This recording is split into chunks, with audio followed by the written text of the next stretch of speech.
Hello, this is a guy who likes fanfiction and is too lazy to read, so here is Murasaki in audio form. Check the description for the links to the author. Chapter 61, and sweet was the smell of spring. The feeling that shock stirred in her was of anger.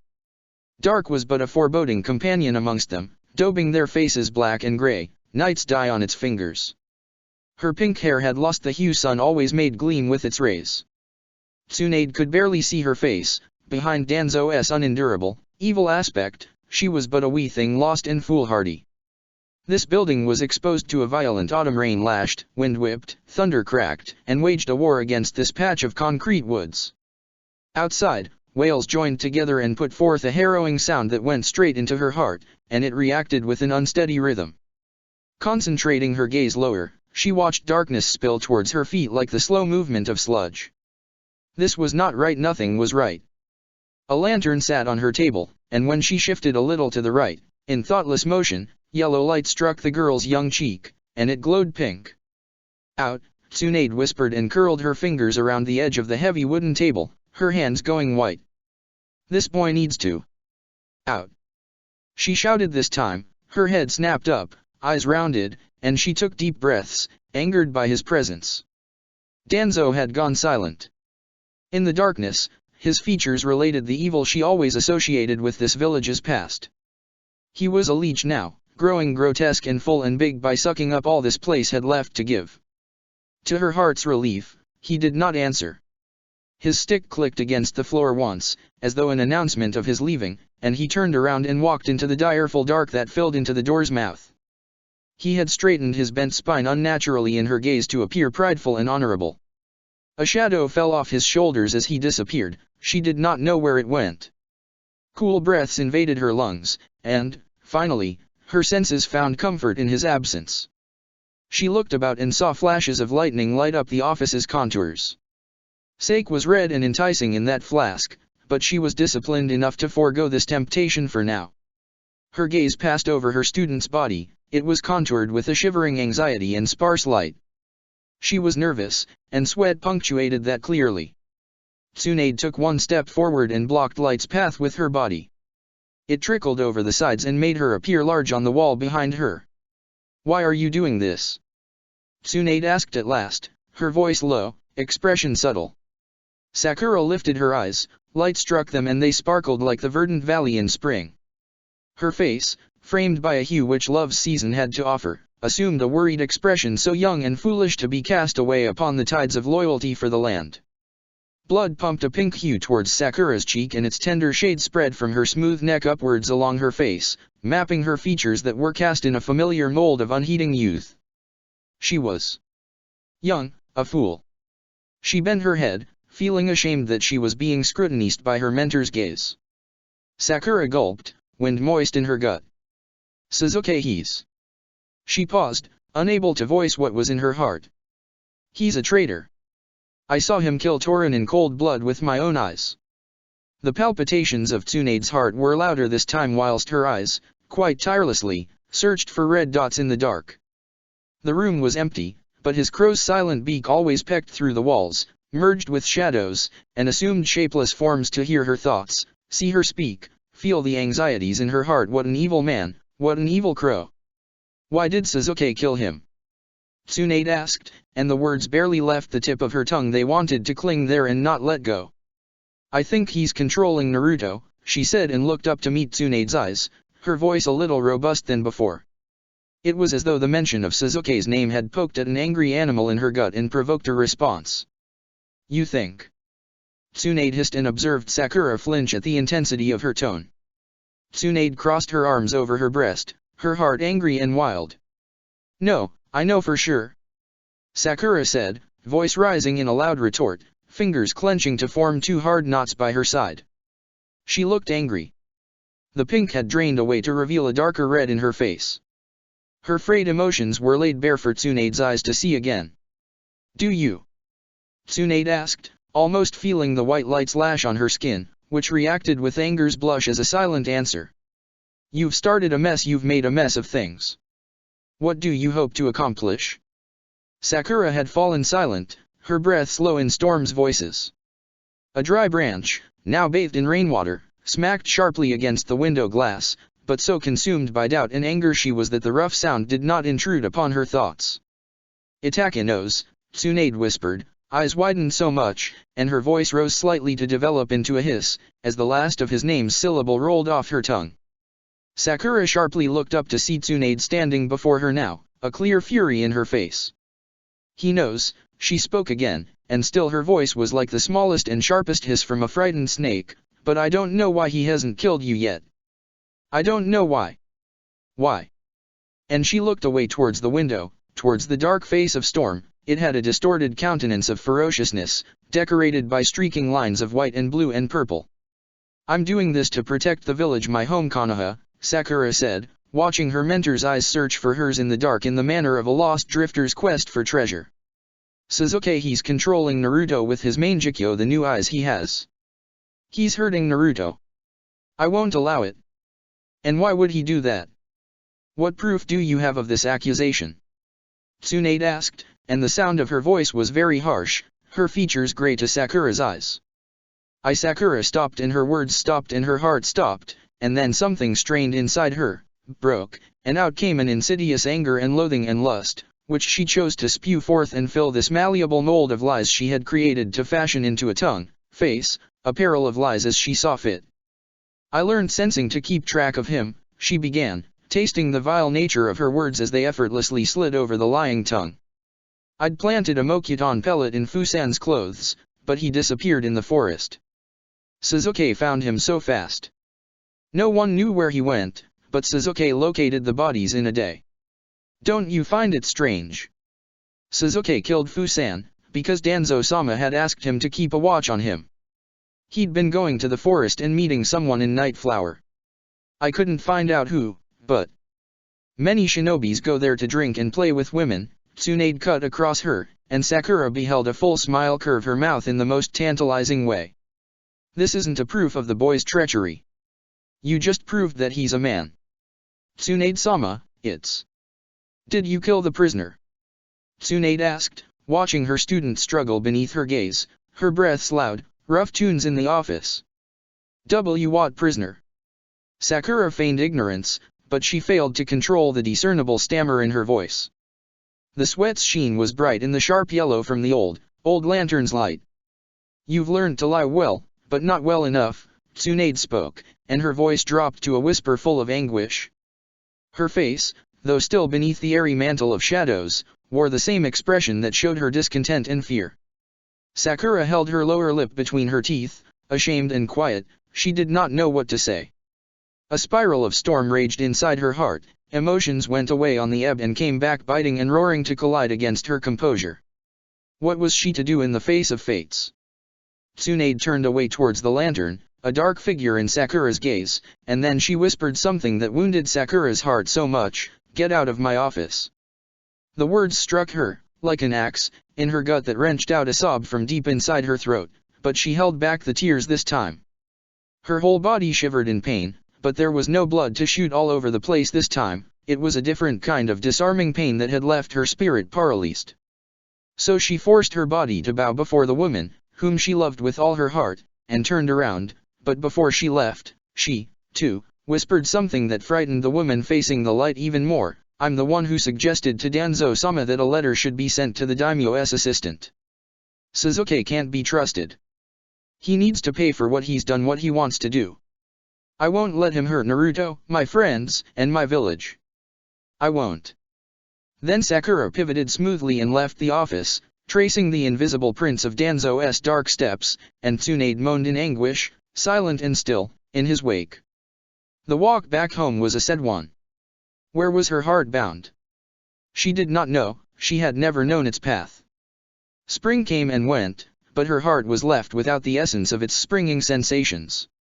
How terrible for her that she shared a name with a flower that bloomed pretty every season, relished the taste of rapture she never knew. And she recalled the day when she had lost her virtue after pining for him to return her wishes for so long. She was 18, older than most, and had desired to keep herself pure for him, a silly sentiment, she thought, but even when he was a boy of 14, he knew how to reject her heart, her advances. He broke her always. Her steps, slow and uneasy, lead her to her room, thoughts trapped in the season of spring. Spring's sun, benign, had touched the blooming skin, washed away the burden in a stream of bright light. Breaths of air laden with new flora, it was time for the wild spirit to be set free into the arms of primal callings.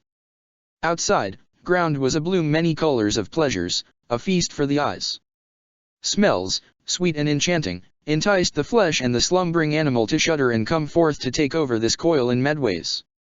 Yet inside she lay wide open, thighs spread obscenely on his knees, flesh blushing in the vocative candlelight, lips and cheeks flower-colored in the ghastly flicker. A cold darkness sat upon the room, hiding her and him away.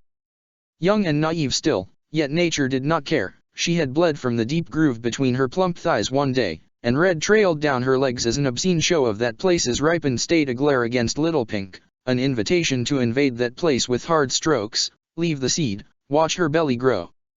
Nature was a cruel master in invasion, a fate of her form. And she had surrendered to him, her growing body akin to a man's feeble imitation of a little nymph. He bent over her and licked a wet line from tiny pebbles on her breast to the tight cunt right between her legs. It was moist and welcoming to take him in, lips swollen, fleshes open to show him that he'd state for fucking. Scents and fluids came from that place, and the still air soaked them up to become a restless harlot in heat sweet, sweeter, wild. Wood absorbed the groans, a puff of hair on the dirty planks. A thin streamlet came down from the crack in the roof and fell on her pronounced ribcage. It traveled between the shallow grooves, like roads, in her torso. Big hands, sure hands, drew sensations from the tense muscles in light strokes, and when it breached nature's barrier, which sat before the deeper passage to her womb, an infernal pool was drawn from her body. Skin shivering, eyes stinging, cunt vibrating against repeated intrusions. His white hair appeared gray in the dimming light, a specter in the shadows. A haze came over her eyes and pleasure stung the cunt to press harder. He groaned, and in his deep eyes that shone with a strange attachment now, she saw not the boy she wanted, but a man. The one with hair of gold on his head was too blundering for this old ritual, a fool, a nosy boy back then. She could barely sustain the grimace in his expression. He was pushing harder, and with wild strokes, into her cunt to find contentment for his body. When it had risen from between his thighs, she had been surprised, afraid even, but now, her body welcomed the vibrations it enjoyed. Her heart did not, no, it feared and caved in upon itself, a fallen tomb, to know of the mishap. She was too young to watch her belly swell for him. Thin lips had wrapped around the moist crown, taken all of him in to feel the hot and twitchy thing slide back and forth inside her warm and smooth throat, a vulgar irrimation. Yet the red in that boy's eye had tumbled into her dreams, one that could fill her body and soul with unending want, but it was a cold red. Her body ached and rejected the reveries, in which she busied herself daily and nightly, a silly girl's fancy as he walked ahead aloof in front, steps stiff and sure. Breaths scalded her throat and tears went down her cheeks, her skin a scorching inferno of primal urgency's release, come, expel. Fluids sprung from his cock and filled her womb to its depths and pooled as white on the dirty brown inside the dark. She was his, marked like a whelp in fragile moments of arousal, and she did not want to be his. Her limbs started trembling, fighting, ears listening to the old house that yawned around her, and then her cry wore off in a collection of primal screams that he had to put his hand on her glazed lips to silence her. She had come. Naughty, filthy, decadent creature. What a rutting fool in the season of heat and desire, but he was still not hers yet. It was spring. Yes, spring came and spring went, but he was never hers. Never. Why? She always wanted to know. He slept and rutted with women, but he never wanted to touch her, come closer, fuck her. What did she not possess that others did? What? Though she was no beauty, her body less than womanly, she was not unsightly, for he had bedded women less remarkable than she. Men found her physiognomy comely, they pursued her. He never looked at her in the manner of a man who possessed a natural desire to lay some of it, at least. His constant rejections of her made her question her worth, made her weep. She closed the door behind her, thoughts stopping, body firing up in need again. Fuck you, Suzuki. Sakura hissed in a low voice, head bent, tears falling down on the floor for her to witness her shame again. Fuck you. Then, as though trying to reject her thoughts of him, she proceeded on to her own room. Sheets lay rumpled on the bed. She had not been here in days. Her father needed her now, so she spent most of her days in her parents' home. A smell of neglect, dusted up by her feet, rose up from the wooden floor. She would have to clean this place come tomorrow. She flopped down on the bed, which faced the mirror, and gazed at her reflection. An attractive young woman gazed back at her, her countenance affected by the usual emotions she was a thrall to. Slowly, Sakura reached into her pocket and took out the phial of pink moth's poison. It was pink and shiny, like her hair. She removed the top, took a whiff of it, and placed the top back on. A sensation rushed at her, and her mind flashed into a blackout. All colors vanished, and the phial dropped from her shivering hands to fall down on the floor with a clink. She fell onto her right side, eyes still on the mirage in the mirror, hand reaching between her thighs in search of the root that hurt. Then, from the left side, an airy shadow moved into the mirror. What a beautiful mien, white and perfect. He laid his hand on her stomach, other hand trailing down to locate the source of the warmth, and it was throbbing there still. Colors moved across the ceiling, and a lovely intrusion split her open from her flesh down to the soul. Rhythm, beauty, colors.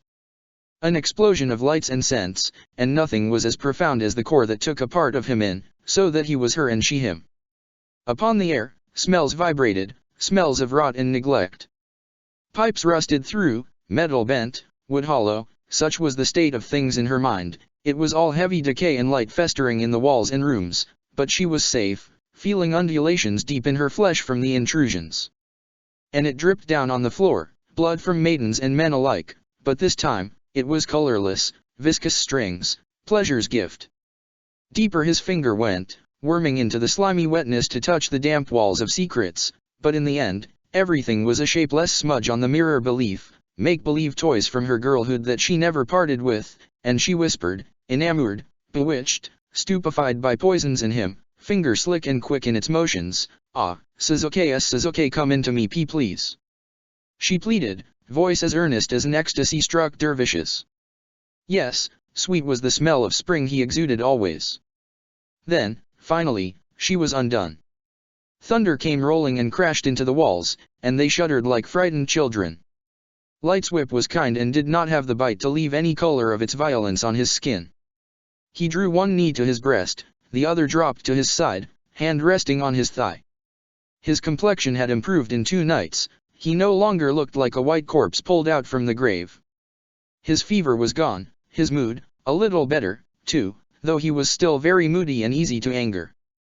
Some things never change, she thought, and smiled, standing with her back to the thick wooden wall, gazing at shafts of gray coming in from the sides of the wooden bars. He had not bothered to close the portal, and, as a result, streamlets of rain traveled down to the wall and reached the floor. They had made a puddle by his futon. Itaka would be irritated again. Suzuki was doing this on purpose now to draw a reaction out of him. So far, he had not been that successful. By day, Itaki ignored him and the prison altogether. Itaki had come by twice to check up on him, and both times, he was fast asleep, too intoxicated by the sleeping draught to notice his older brother's presence. She sighed, eyes fixed on his expression. He was gazing quite thoughtlessly at the missive, ashes now, he had thrown into the flames. She did not know from whom it was, but its contents had not interested him in the slightest. "Did you do it?" Suzuki asked quite suddenly that she had to fetch a quick breath for a response. Then he looked at her and his face and eyes hardened much. He was more angry than she had hoped. "Suzuki, this isn't—" She stopped her words and gulped at the sight of a deep, threatening frown changing his features. This was war now, anger and determination without a war paint glaring on his face. "Do it, Karen," he rasped, red coming out to make certain that his point got across. "Don't make me tell you again." Karen exhaled a long breath, seeing him appear hazy through the fog, which her warm breath had created. "He'd find out, you know," she said and reached up to tangle her fingers in the red hair that lay on her breast. "Doesn't matter," he said, countenance fierce, voice no less rough, no less burdened. "I can't open the seal without his blood. You told me that he'd be called there soon. I won't get another change." "But, Suzuki, you just put it in there, damn you," he hissed and, almost in reflex, got to his feet, his posture threatening but weak, face hard but gaunt, eyes bold but cold with the heavy hand of fury and illness and something else she could not name. Karen's heart lurched, hairs prickled on her head, and she felt sad at the sight of the man she loved so much. The emotions evaporated from his face, red went away, he slumped down onto the futon, back bowed, head bent. She could not see his face behind the fall of his hair that had grown longer in these past few weeks. Then, as though a mischievous spirit possessed him, he let out a faint sound of laughter that startled her. Her face reflected shock and a bit of pity. "My brother's a man of contradictions," Suzuki said, a faint note of glee in the sound of his voice, and she saw his lips move through the curtain of tar-colored hair. "You don't know him like I do. He made himself into what he's now. The rest is history. Do as you're told. I'd end this even if it kills me." And Karen was silent. She raised her eyes, and saw the sun creep below the trees that had thrown a dark apparel across their features. This would not end well. Night crossed the land's face and a dark smile rose to its mouth and shadows bloomed fresh everywhere, a spring in autumn's time. The sky was still black in the storm's grip, but its nature had been tempered a bit by the time's passage. Inside this room, Wind's voice was softer than the voice of his wooden brush and the popping sounds of coals in the hearth. Their edges were deep red and hot. Tanaka had put them there in the evening. It was warm in here, but that warmth had yet to affect his heart in the way she desired, wanted, wished. He had a richness of mien when he smiled, before his Obasan, but it was always a measured smile that it wounded her heart. Winter was coming, but it had come early from his breast to envelop his face and body that the language of his actions was beholden to his aloof nature and manners. Ever since his return, he had not so much as smiled at her, looked at her full, nor had he invited her to lay with him. She was still disallowed to enter his chamber. Even now, in the glowing lights from the lantern and hearth, his face possessed the same indifferent expression that had a touch of detachment she did not understand. Rao-sama told her that he would come around, but he was as distant as ever. Outside, the bamboo knocked against the rock set firmly into the ground, but owing to the present elements of nature, it got repeated several times till a loud one announced that the wind had finally calmed. She breathed in the charred incense breath and looked at Rao's face out of the corner of her eyes the way one would cautiously gaze at a searing light. The old woman was smiling, a scroll in her aged hands, eyes bright and full of love. The wrinkles in her face appeared more pronounced when her smile deepened. She pulled her eyes away and passed them over the room. It was spacious and the cupboards, set into the wooden walls, had many scrolls. A partition screen was placed in the far corner. Kiran danced in the rain and threw lightning at his pursuers. It showed a clash between seasons, autumn and winter, in between which, spring and summer bled in vindictive colors. There was a deep shadow behind it. She had been curious this morning to see what was behind the partition screen, but a young male servant had forbidden her to go any further, said that Itaka-sama did not like when his things were disturbed. A frown came to her red lips, and she, quite slowly, returned her gaze back to Itaka. He was quiet, his face calm, and exhibited an air of authority, which was betrayed just a bit by the perfection of his appearance. He was beautiful, strong, powerful, intelligent, things she always admired about him. He was everything Suzuki was not. He was wild, disobedient, cunning in a way she hated. Suzuki lacked the refined manners Itaka possessed, which had always drawn her to him, like a pink moth to the purple ones that grew from silver bulbs, or the purple ones that grew stippled wings from wriggling things. When Rao had come to her with the prospect of laying with the younger one, she scoffed at the idea. She had always felt the sharpest loathing for his tendency to draw Itaka's attentions to himself, all of his attentions. Giddy, foolish girls may have been enamored by the younger, more beautiful one, a beauty that was no more than a devil's trick, an outward insincerity to guard his nature, she believed, but she knew that her heart belonged to the older brother, the one who had stolen her heart, and her breaths, when they sat under the tree as children, and she wore, upon herself, shadows of leaves under the dusking sky with a willing disposition. Suzuki did not deserve his love, he was just a greedy boy, a hateful boy. Itaka deserved someone who would return his warmth, love, kindness, with the same intensity, and she would grant him that and much more. Suzuki and his deceit were to be damned. Izumi curled her fingers into a fist and pressed the sleeve-covered knuckle to her lips. She wore a big and expensive kimono tonight. She had been careful about the style of her long hair and had asked a maid to help her with the impossible task, who did up her hair in the most careful fashion. Pretty pins were put into the bun, and a comb was put in her lush hair, to a shiny black one. Tiny ornaments, which decorated the pins, clinked and glimpsed whenever she moved. She wanted to say something to him, but it would have been rude to speak without permission before the clan's head, so she stayed silent, heart angry and sad, and waited for him to gaze at her and return her smile with something more than an indifferent eye. "You are still working?" Rao asked, and loose skin gathered around her eyes in deep folds when she smiled. Itaka stopped writing, and rough sounds from the wooden brush stopped, and he returned her gaze with a glance. "Missives from Umbu office," he spoke and put the brush into the ink bottle. "You should be in your room resting. It is a cold night." "Oh, you sweet boy," Rao replied, her voice gentle and lovely. "I came here to speak to you of Suzuki. Even you know this." Izumi's ears pricked up, and her eyes shone with a curiosity that Itaka was quick to quash. "Return to your chamber," he spoke, without looking towards her, and she felt a sense of humiliation rise in her. When she did not move, Itaka gazed at her and his eyes hardened and a frown appeared in his brow. To her dismay, Rao was still smiling at Itaka. She had not bothered to intervene, nor had she stopped him from sending her away. Izumi took in a shivering deep breath, then she got to her feet, gave a bow, and left the office in silence, long garments trailing and rustling in her wake. When the sounds of her feet died in the distance, which was created by the barrier of the thick wooden door, Itaka spoke, "The girl of your choosing. She likes to disobey." Rao emitted a laugh in response and pressed her hand to her breast as though his remark amused her to no end. "You have not even bothered to invite her to your chamber. Be a little kind to her. She is distraught, poor girl," Rao spoke, her eyes and lips smiling. Itaka remained silent for some moments, his gaze bent upon the scroll in her hands.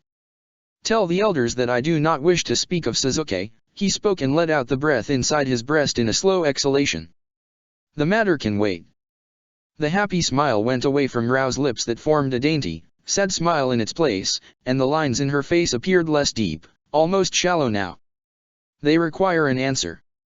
You must give them one," she spoke and placed the scroll on the low table before her. Itaka picked up the scroll and opened it. He read it with a calm expression, and, as always, his features told little of his heart. The scroll had the seal of Uchiha elders, and they wanted an urgent meeting concerning Suzuki's role in the assassination of Danzo's guards. In silence, he placed the scroll back on the table and regarded her with a settled glance that mingled many emotions yet showed none for her eyes to behold, and that left her very distraught. Chapter 62, Trouble for the Young Un. A stitch in time saves 9, but when many stitches came loose, you could only mend so many.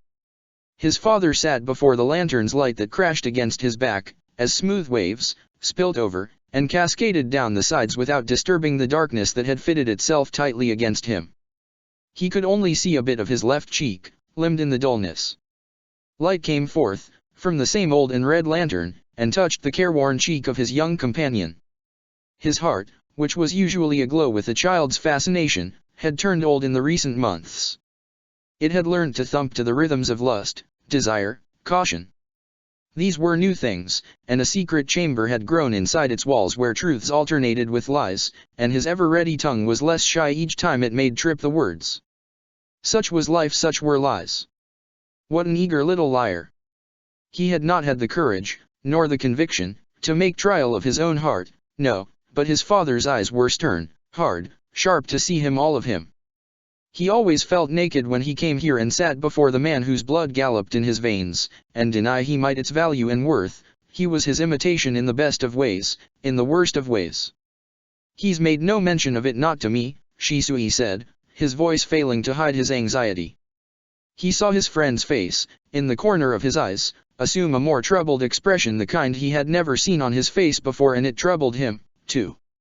He directed his gaze forward, eyes sensing the unease in his heart, not letting red come over for a reassurance. Outside, a storm was happening, and, inside, his own heart worked itself into a rhythm with the way the wind moved. He was afraid, but he stayed quiet. It was not his place to speak, he was too young for that. So he passed his gaze over the dark faces and the meager illuminations the lantern's old light provided. His father took in a deep breath, and as though it was in his nature to imitate him, he, too, did the same. The air calmed the anxious blood in his temples, but only just. An old sword rack sat inside the alcove. A beautiful scroll painting hung behind the rack, which was empty. His father had painted the scroll's shades with a good brush. It showed a changing season in sweeping, bold movements. Half the trees wore decay's shades, and the rest swayed bare in winter's chill, their limbs twisting with frailty. Crows had made nests between the boughs. That was all he could see in the play of dim light and shadow. There was an ocean behind the trees, but it was not visible from his perch. "This is not appropriate," Shisui, his grandmother spoke, who sat on his father's left, her voice aged, but firm. He had never heard this intonation in her tone. It was commanding, almost harsh, but still he said nothing. "Rao-sama, Shisui tried to speak, but he was cut short when Nomura raised a silencing hand. "Danzo's men are running amok. He herds them well, perhaps too well," Nomura spoke, and his eyes narrowed on Shisui before glancing briefly back at him. Then he continued in a manner as if he was not even there, "He speaks of unthinkable things, terrible things, yet you are still in the dark. What have you been doing all this time, young Uchiha?" Shisui bowed his head, hiding his face to escape the shame. Sweat had risen out of his pores to envelop his skin, little prayer beads in the light. Droplets lay scattered about his nape, which shivered in a way that was almost profound. He did not like it, he did not like it at all. So, at the sight of his helplessness, he forgot the codes, forgot the mannerisms expected of an heir, and felt his heart work itself, now, into a different rhythm, defiance. "This isn't fair," he said, fixing his eyes upon his father, who was silent still. Nomura's and Rao's Sharinans came out to admonish him and his insolence. His, too, rose just the same to respond to the challenge. "This is not a matter of fairness, my little darling," Rao spoke first, her voice mellowed much by emotion. "Times are hard. We as people have to stand strong and battle these differences, or else we have no legacy, no future." Then she was silent, and red got puffed out in her eyes, and his went away just the same. He could not even see the color and shape of her eyes any longer. "Hide color, hide, become this dark's bride." "Shisui-san's doing as much as he can," he said, and tried his hardest to make his voice harsher like that of a man's, but he was no man, he was a boy. A little boy who had tasted rancid things, ugly things, stranger things that confused him and hurled him into a pit of his reality, and slowly he changed, unaware he changed, unrelenting he changed, and sweet was this mockery and sweeter his lies. "Itake, stay quiet," Shisui mumbled from his right, his countenance showing even more shame than he had hoped. "But this? What is this matter of fairness?" His father spoke at last, in a voice that was deep, rich, but so commanding that it hushed wind and storm into silence. It went into his ears, and it was all he could hear, see, feel. It had invaded all his senses to become a single sense that flowed through him as waves, which filled his imagination. He feared him, he imitated him, he loved him, too? He did not know. "Oto-sama, you're not being fair," he said, hesitant, bowed his head low to look at the sweat drops that covered his hands. Itake expected his father to speak, but it was Nomura who spoke first. "Your son has grown disobedient. He does not even have the sense to stay silent before his elders. You have been lax with him." He did not raise his eyes to look upon his father, he only heard a release of breath from his lips, which sounded slightly labored. Itake did not like Nomura. The storm's voice had returned with a new ferociousness now. It knew that his father's voice had gone silent for the time being. "What does he say about that elite force business?" Rao asked and coughed afterwards to clear her throat.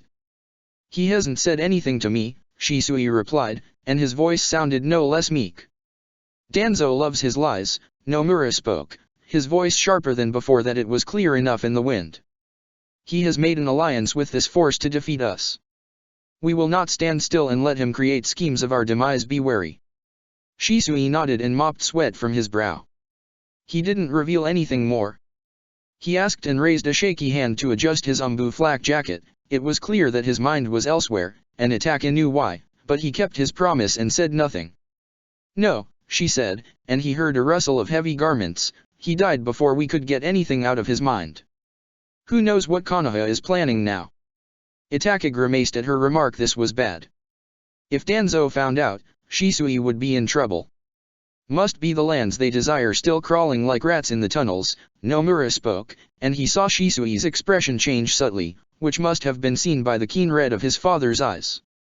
Leave both of you, his father commanded, and, like an obedient son, he rose to his feet and bowed and left the room behind Shisui. Voices floated like dust in air to his ears, but the seals on the door were too strong to allow them their escape. He stood silent in the dark, gazing at Shisui's face, which was illuminated continually by the lightning's flashes powering through the lattice. The corridor was dark. His father had not asked of Tanaka to light the lantern in the entrance.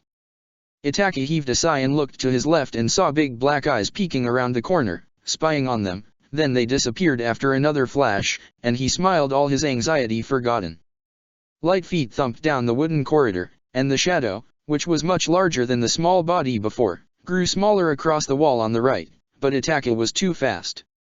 He flashed towards his chamber's door and grabbed hold of the little boy before he could slide the door open. The child emitted a startled sound. "Out of your bed and playing games at this time of the night?" Itaki asked and lifted him up into his arms. "Oka-san will be upset with you." "Can I sleep with you, Nii-san?" "Can I?" Suzuki asked, his cheeks growing ruddy in anticipation.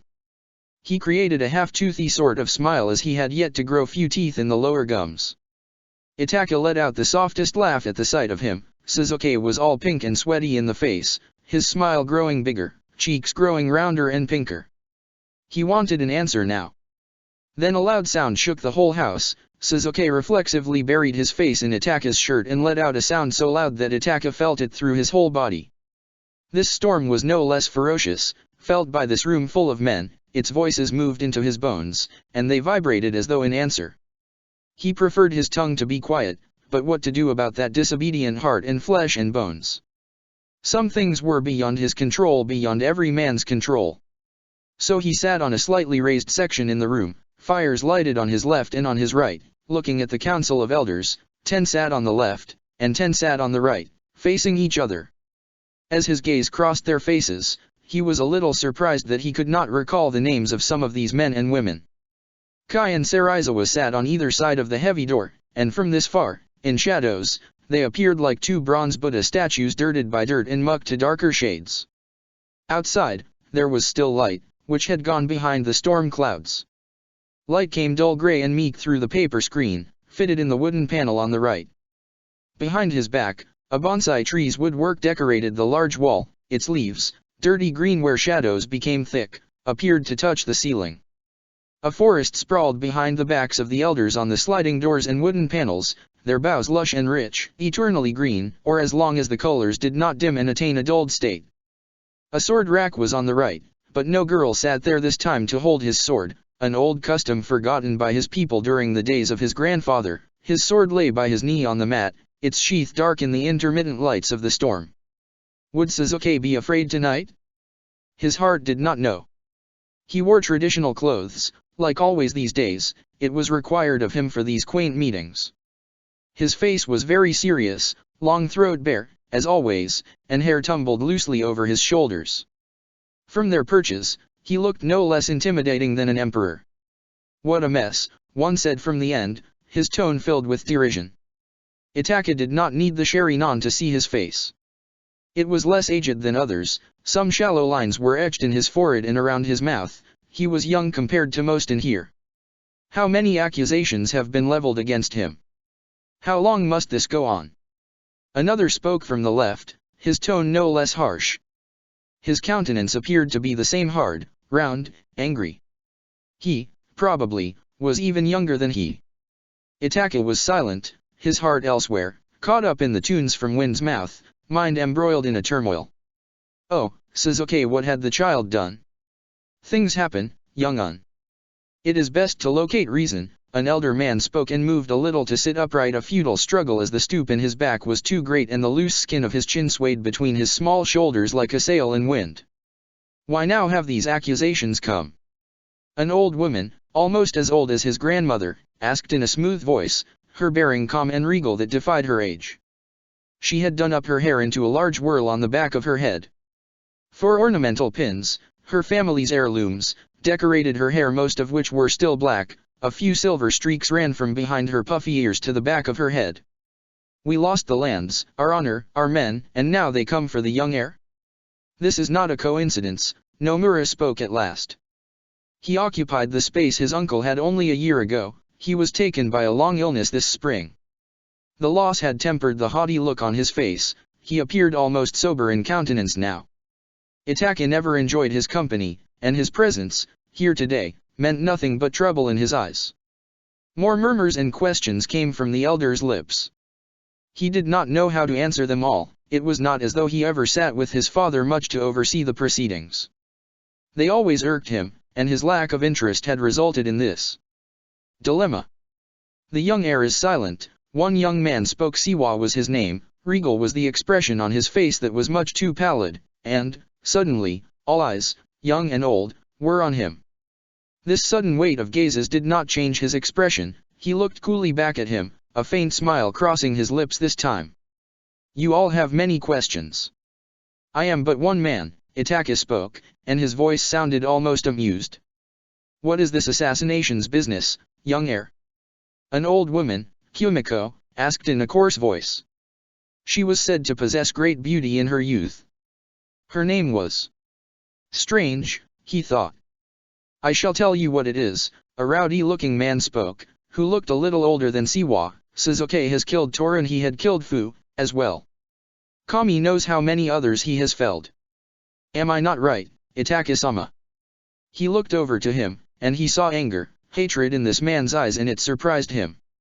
Horrified gasps circled in thick waves about the room, but his calm was undisturbed. Perhaps you should share what you know, as I remain ignorant of the authenticity of these accusations, Itake spoke, and one old man let out a subtle gasp of surprise, and then his mouth sagged open. He seemed disturbed. They had thought these to be accusations. Where was this man steering this? Are you shielding your brother? He accused, his voice bolder than before. Itake considered him for a brief moment. He appeared young, younger than he, resolute, unrelenting in a way that was beginning to irk him. His expression was hard, almost smug, as though he was challenging him. Who are you? I have never seen you here before, Itake spoke, his tone without an emotion, and he bent his gaze full upon him. The man did not flinch. Yamato, he answered, subtly puffing out his breast. My father, Otomo, was killed in the massacre with Fugaku-sama. My uncle used to sit in my place. He passed away 3 years ago. His face became harder, like chiseled iron, at the mention of him, but Itake remained silent. Yamato enjoys Konoha's whip on his backside, Siwa spoke, and his wicked smile drew a growl from Yamato. Someone has to safeguard this clan's future. We can't remain stubborn any longer. Refuse to mingle with the elders' council. This will alienate us more, Yamato spoke, an angry twitch apparent round his sharp as metal cheekbones. He gave the impression of an ill man. And that should be you? Then I fear for us all, Siwa returned, amusement in his voice and upon his face. Better than our heads, wild brother, Yamato spoke deeply, his breast pumping up and down under the layers of his kimono. He was unable to hide his anger. The storm outside halted, and Itake, if nothing else, became immensely curious. Wind played out autumn's song. A leaf had stuck out like a sour thumb. Autumn's reaping was needed to attain true equality in Itake's garden. So he watched, nearly amused by Yamato's vehemence to implicate his brother. I am Kiryu, another young man spoke from Yamato's right, his face set in a look of utmost displeasure. Forgive me, but you are being lenient with you brother, Itake-sama. If he is truly involved in this crime, he should be handed over to Root. It is only just and fair. Nomura let out a shallow laugh, which rang out louder in the quietness of the sleeping storm, and looked at him, his face inquisitive. And, I suppose, you will be content with what clan-related sensitive matters they drag out from the boy's head? Do you make light of our sharing and legacy? Fool, he spoke, still smiling, though Kiryu seemed unfazed. Itake-sama can wipe his mind clean of such things. His genjutsu is powerful. I do not see how the whole clan should suffer at his hands. Then he huffed out a sigh and went silent. His words had sparked displeasure in Itake's heart that his sherry-non nearly slipped up to skim the black waters. How foolish, Kumiko mocked, her hand resting on her breast. Handing over the brother of an heir to a foe?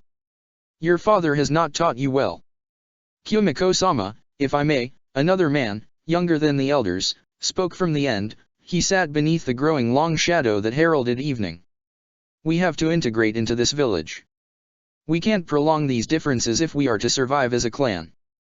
Our past is filled with bad blood. It's time to put this behind us. How long must this go on? Sasuke's actions are terrible and deserve punishment.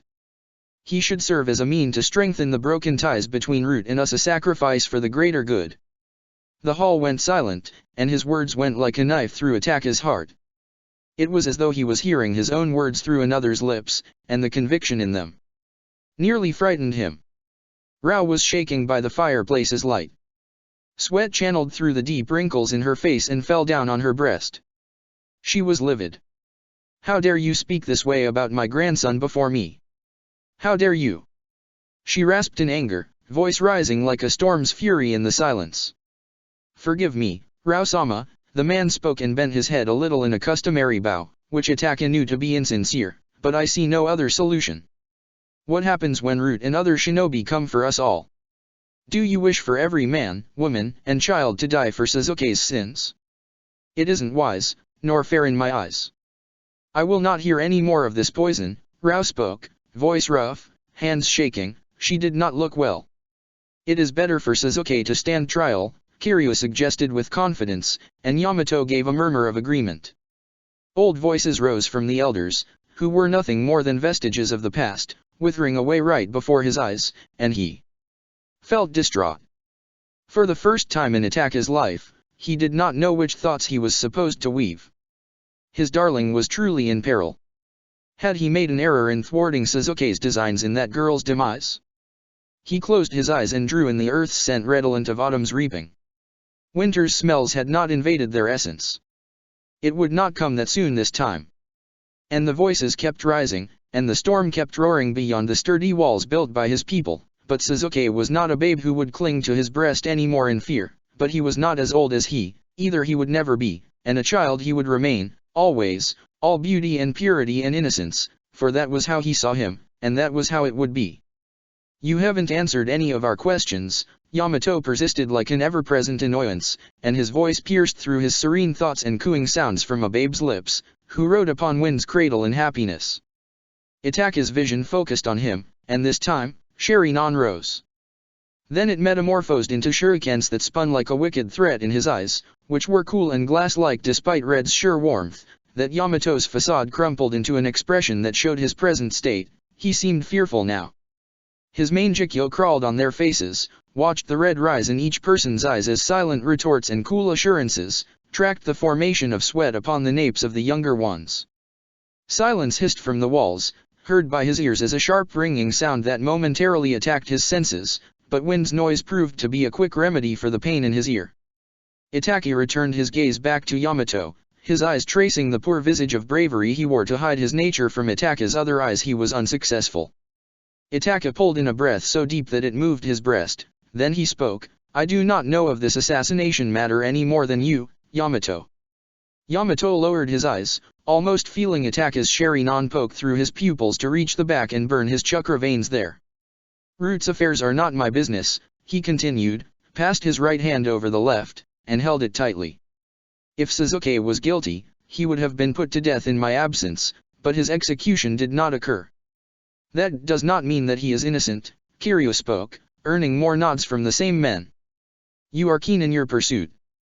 Why do you wish to see my brother's death so badly? He asked and created an unfriendly smile. His face suddenly seemed whiter in the light as the shadow of his spectral form spread behind his back, leaching the color from the veins of this painting that it looked dull behind him now. This is not just your concern, Itaka-sama. It is our business. Kiryu stopped at the sight of Itaka's hand. Itaka grabbed his sword and rose up from his perch, and the shadow behind him stretched tall, like a daemon, on the wall. His face suggested nothing like a white theater mask, all perfect, and white and horrifying. An artificial smile cracked that perfect countenance a bit, but he looked no less unnatural than before. My brother's life is my business, not yours. I do not like it when people meddle in my affairs, he spoke, voice cold and slow like the first winter's wind. You should worry less about what happens in my house, Kiryu. His name sounded odd from his lips. His tone suggested a latent threat so sweetly, but Kiryu did not have the courage in his breast to answer that threat. I have seen his mind, and it tells me nothing new. Itaka lied as easily as a child and closed his eyes to breathe in, his lashes sweeping against the sharp cheeks. Even if he had murdered these men, the blame would fall upon him. Then why have these murders stolen your dreams? And wind sang through the bamboo, and it knocked against the stones. The hall was silent now that he could hear every breath escape their lips. Hazy fog rose from the fires and spiraled round the pillars on the right and left, like airy serpents. The smell of earth had risen from the ground as breaths at the first touch of rain. It flowed languidly in his direction. You young ones have wasted my day and that of the elders. Your accusations. What am I to do with them? Itaka spoke, his gaze moving over the faces of the young elders who refused to meet his gaze.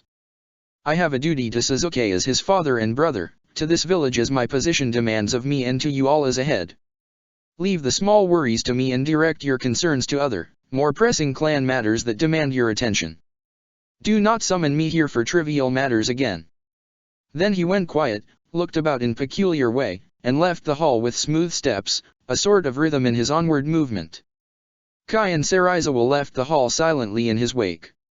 Silence pervaded the space for so long before it was broken by an exasperated breath that came from the depths of Kiryu's throat. He loathed Itaka. Outside, rain had started falling, hitting against the stone pathway. A storm was approaching, but he would not let Itaka get away, not this time. Itaka reached home and changed his ceremonial garments for his umbu uniform. He had that bandit business to handle.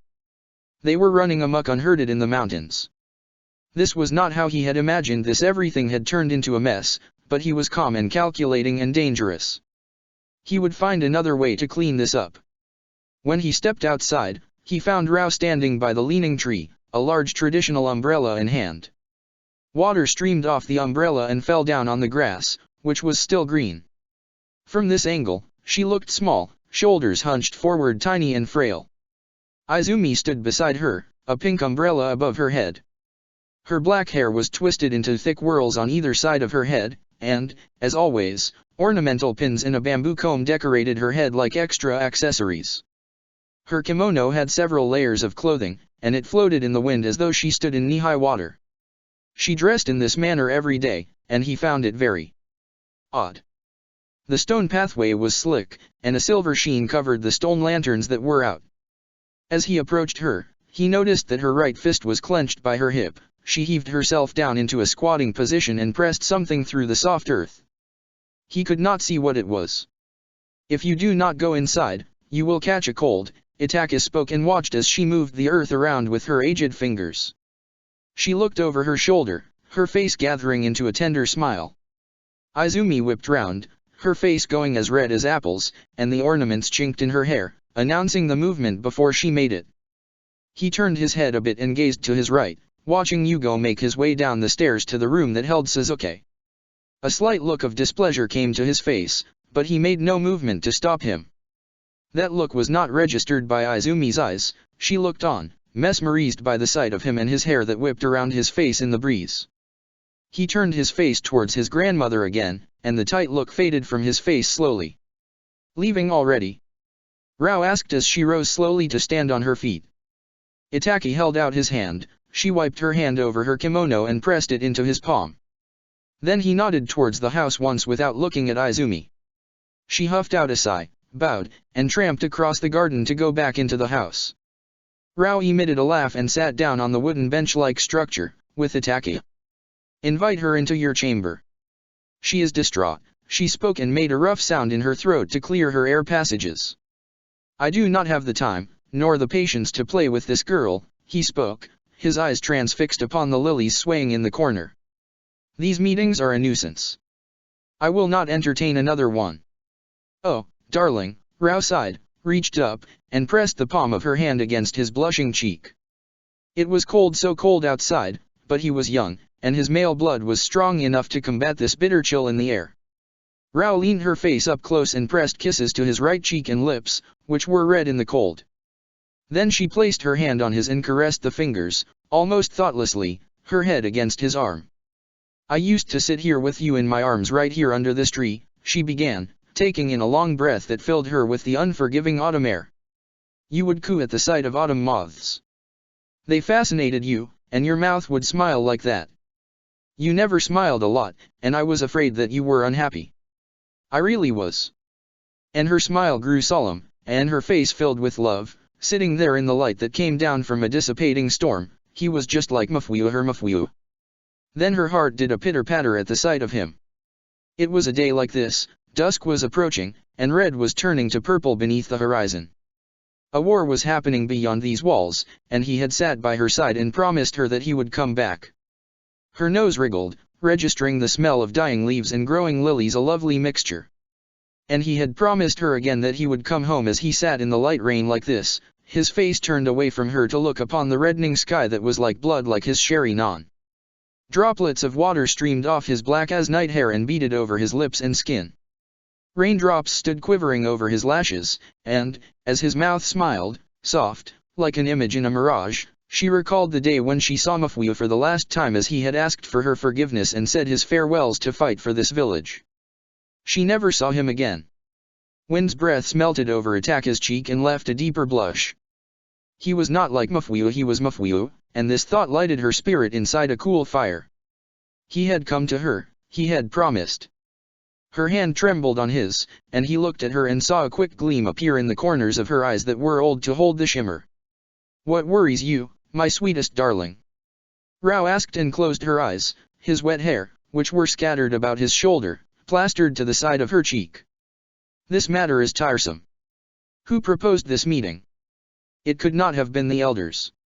He heaved a sigh, his disposition unchanging. "Kiryu," she spoke and looked up at him, seeing a dangerous look flicker in his eyes for just the briefest moments only to disappear. When he did not say anything, she spoke, "Overlook his mistake, he is a fool. A fool that desires the demise of my brother? You have grown soft, Oba-san," he spoke and heard her huff out a little laugh.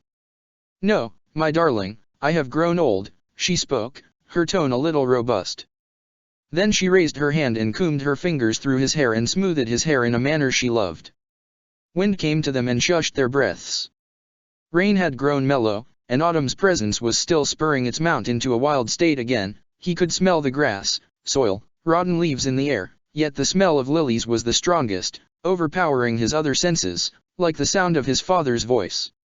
"Take him out of the room, you are unhappy," she spoke, a smile that grew wider at the tight frown in his brow.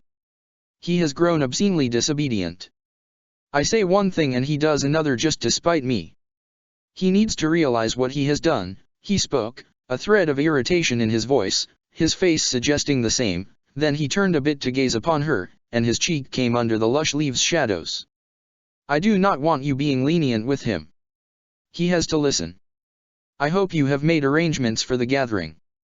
She hooked her hand around his arm, hand across her mouth, and let out the loudest laugh he had ever heard from her. Little charms, which Mikoto had made in the past, tinkled at the heavy door, and her dying laughter mingled with the sounds and overpowered them, which disappeared like a babe's breath. He would become more angry. "Must you be so strict?" Rao asked and pressed her lips into a thin line to hold her laugh. "He needs to be disciplined," he answered and stood up when he heard sounds of soggy steps beyond the garden. Serizawa had come and he had to leave, and there would be such trouble for the young un. Then he gazed down at her, and a faint smile crossed his lips. "You look cold. I will instruct the servant girl to make warm tea for you." Rao's eyes wandered from his face, which still wore signs of dusk's light, to the sky. Purple had grown richer, deeper at the far end. Wind's breaths came bold and harsh. Night was approaching. She rubbed her hands together and leaned the umbrella against the large stone jutting out of the wet grass. "Instruct the feisty girl to behave herself when he is in the house. You should not have chosen her, Oba-san. She has been quarreling with him like a child behind my back." Itaka spoke, and his mouth showed the first signs of a frown. "Did Tanaka tell you?" Rao asked, amused. Itaka only smiled in reply. "I like her tea, and her pretty lips, and her small nose. She is a lovely girl. Not worthy of my beautiful, beautiful boy, but she can be obedient if you talk to her. Look at her full, you do neither, you naughty child." She wiped a hand across her cheeks, loving the touch of cool rain on her skin. His chakra had traveled from his pores into her aged body, invigorating it with a magnificent fire that she felt alive. Her heart was alive. Then you should have chosen Tanaka as my wife. He can brew wonderful tea. Itaka spoke, and amusement came into his eyes that gleamed in the shadows. Rao's shoulders heaved, and she pressed her hand to her lips again, softly laughing. Oh, hush, he cannot bear children and he is too old and ugly for you, she spoke and dabbed her cheeks with a cloth she had hoisted out of her obi. Itaka leaned down, his hair cascading against his cheeks. You have dirted your wooden sandals, he spoke and nodded towards her feet. She looked down. Dirt caked her toes. She had been thoughtless in her task. Shall I pick you up in my arms? Your sandals will make a mess on the wooden floor, Itaka whispered, mouth smiling in a way she loved. Mufwoo. Rao could only smile, lost in his eyes that cradled her whole world. He sat in a chair, back stooped, and held his forehead. His eyes upon Kirin as it pecked at the fish pieces in his plate. It had made quite a mess on the futon, bread crumbs lay scattered everywhere, and numerous trails of muddy prints traveled to and fro across the white cover. It had chased a few insects simply to fulfill an adventurous hunger. At last, he bent forward and grabbed hold of it with a sweeping movement of his hand. It let out an ear-splitting sound in anger and glared at him. Do you want to get locked up in the cage again? Stop that! He warned when it pecked at his fingers, without wounding them. After a few more frantic movements of its sharp beak, it fell silent and started to emit little pattering sounds in affection. It's quiet out there, Yugo said, his voice calm, soothing like the rain. Are you sure that Root is involved in this? Suzuki took in a heavy breath, his groggy mind starting to find its pace again. These sleeping drafts had robbed him of his thinking capacity. Sweat ran from his brow, and he moved his free hand to wipe it away. The fire felt too hot on his skin. Did he still have a fever? He did not know. He would ask you to put it out. Nii-sama killed Meru. He wouldn't have done it without a reason, Suzuki said and straightened his back, his vision murky. He could not see the shingles on the roof that clearly. Is this true? Yugo asked Karen, who stood in silence, with her back pressed against the smooth wall. That's what he said to Serizawa. I wasn't there, so I wouldn't know, she said, eyes on this giant of a man who looked tall and intimidating in the shadow. A loose and massive cloak hung from his broad shoulders. Compared to him, Itaki and Suzuki looked almost dainty. He could be lying, Suzuki rasped, and a look of confusion came into Yugo's face. You can never trust anything that comes out of Nii-sama's mouth. Karen folded her arms across her breast, her sensing on to feel things beyond the Funjutsu barrier ripening on the door. She had put hindrances in its mechanisms on Suzuki's instructions, but Itaki had yet to notice anything, and if he had, he feigned ignorance. Why had Itaki not killed them all? She did not understand him. He was a strange man. Did he really have something to do with the massacre, as Suzuki had rambled in the grip of fever and anger? She did not know, but his attitude was troubling. It seemed to her that he did contradictory things. He did things out of love for Suzuki, but he did things to hurt him, too. His extremes, vicious.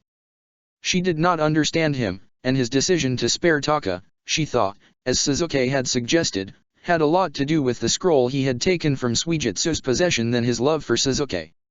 She fetched a quick breath, and her sensing collided against Itaka's form in the garden and that of Rao's. Then it trod further and enveloped the smooth petals of lilies as they bounced up and down in the rain. Autumn had sapped most flora of chakra and energy, but theirs was a peculiar one, strong and beautiful and resilient. Thunder clapped, and a sudden shiver raced through her upper body. Her gaze fell upon Suzuki again. He was unusually quiet. He had not spoken a word since morning, but what he had done would surely get him in trouble, and they would all face severe consequences. Who leads Meru's men?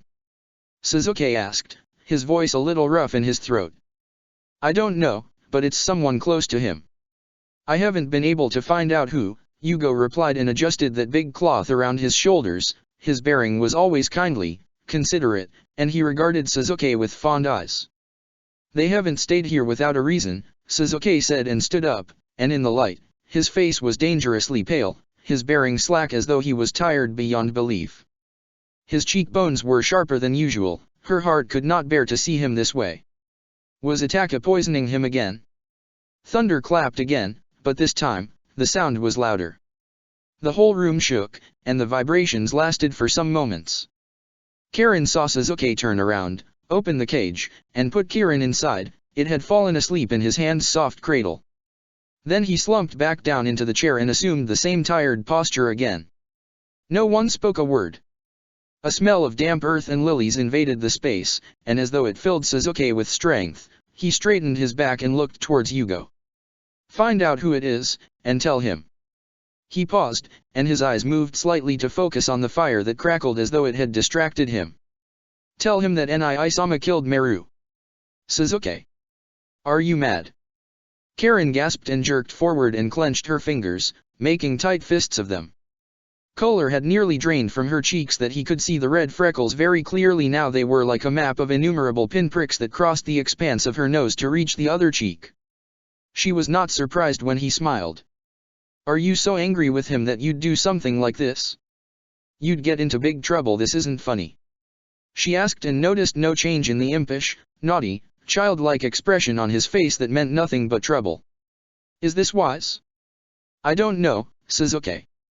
This might create more trouble than we need, Yugo said and folded his tree trunk-sized arms across his mighty breast. He tilted his head a bit, lost in thought. The pleasant weather provided a smooth flow of natural energy, which cooled off his wilder side always. They have a buyer, Suzuki said, and a throaty chuckle poured from his lips. Without telling them about Meru's death, they won't reveal it. Someone's paying them, someone other than Root. I need to know who, and I need to know it soon. Then the expression melted away, and a sinister anger rushed to his face and went into his eyes to turn them red and dangerous that she was struck speechless. You think Meru was just a middleman? Yugo asked, his countenance too curious for an expressionless and calm man like him. Wind flowed in unhindered through the open window and pushed the enchanting smell in their direction. Its essence was burnt on the fire and turned into something noxious but sweet. She did not like any of this. Someone will show up soon. Tell me when he does. Don't come here again. Send in the message with a bird if you have to, he said, bent forward in the chair, and held his face in his hands. And get me that seal from one of the tunnels by the hideout. It's right behind the deity statue. You can't miss it. When no one said a word, Suzuki spoke again, his voice muffled through the hands, leave both of you. Suzuki heard them leave through the heavy door.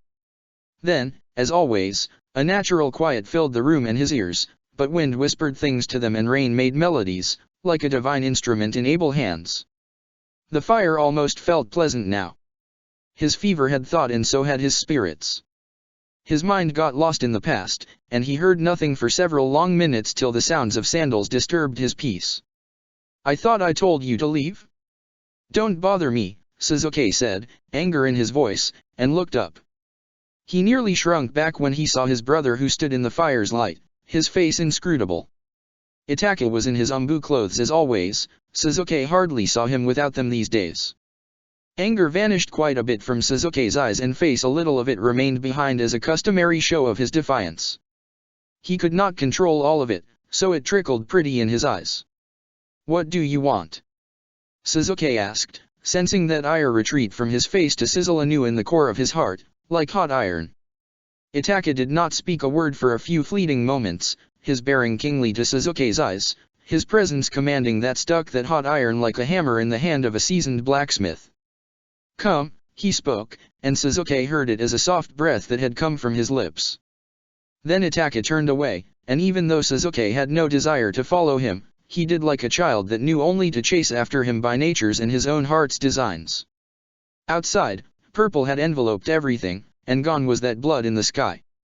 He looked up, and his gaze crossed the black expanse overhead. He noticed the sparse gray shapes that decorated and made heavy circles round the full moon. A drizzle still fell, but its presence was softer than the chinking sounds that came from Mikoto's handmade charms. Itaka did not stop, and quietly Suzuki followed him to his own room. Had Itaka really decided to take him out of the prison and his punishment? Suzuki wanted to smile, but knowing his brother's games, he was not that foolish. When he stepped into his own chamber, he noticed that you had left food here by the futon. He had left a chair by the hearth, 2. Furitake. Sasuke did not look at his older sibling and sat down, quietly and slowly, in the chair. His bent his head, eyes on the flames, he wanted to hide his gaze from his sibling. He thought Itachi would leave, but he did not. He closed the door and stood by Sasuke's side too close for comfort that he began to fear him again. Moments passed in silence, coals popped in the hearth. He could even not hear the charm's melodies anymore. At last, he felt Itachi's hand on his head. It was a gentle touch, but it made goose flesh appear on his skin. He wanted him gone. Itachi did not say anything for so long. He stroked his head. Had Sasuke been little, he would have known that a story was soon to follow these gestures, but this now was no different, too. Sasuke knew Itachi had another story to tell, another lie to spill. In the past, such tales soothed his heart, but now they hurt him. Itachi was a good storyteller, he always was. Itachi's fingers were akin to smooth legs of a spider in a child's dream, long and cold and deadly. Itachi brushed away the messy hair that lay over Sasuke's cheek, and then he lifted Sasuke's chin that he was left with no choice to look up at him, and still his older brother's countenance had nothing to show, and still he feared what lay in his heart. What stories festered in there? He wanted to know, he did not want to know. What a child he was, his mind no less confused than he. His gaze raked Sasuke's face, and he said nothing for a span of some torturous heartbeats. Look what you have done to yourself, you poor child, Itachi spoke after drawing a long breath, his voice soft, too soft in a way that it sounded almost artificial. I always tell you to listen, obey, follow, but you do as you please. He spoke in a languid, unhurried manner, as though secretly enjoying Sasuke's silence and defeat, a show of it apparent in the absence of his eyes' gaudy garments. What a mess, you child. What a mess. Everyone is talking about what you have done. Everyone. Your innocent mistake is a secret no more. You may hide it from me, yet what will you do about this clan's tongues? If only you had listened, obeyed, behaved. But you adore your games. Sasuke's lashes began to tremble, and sweat formed copiously on his brow and flowed into his eyes to make hazy Itachi's form that it truly felt as though he had been blindfolded for a game, with a garment, so that he could see and not see things at the same time. He could only see his brother's lips, not his eyes. A thick shadow streaked across the upper half of his face, obscuring it completely from Sasuke's vision. The lower half was the right white in the light. He wore a mask always, so Itachi could see him, but the shadows were in on this game and sided with his brother, and this unfair game made Sasuke fear him even more. They were playing hide and seek, and he could not see his eyes, he could not. What a cruel game, what a wicked older brother. Storm spoke and wind answered, but its answer was weak, like his silence.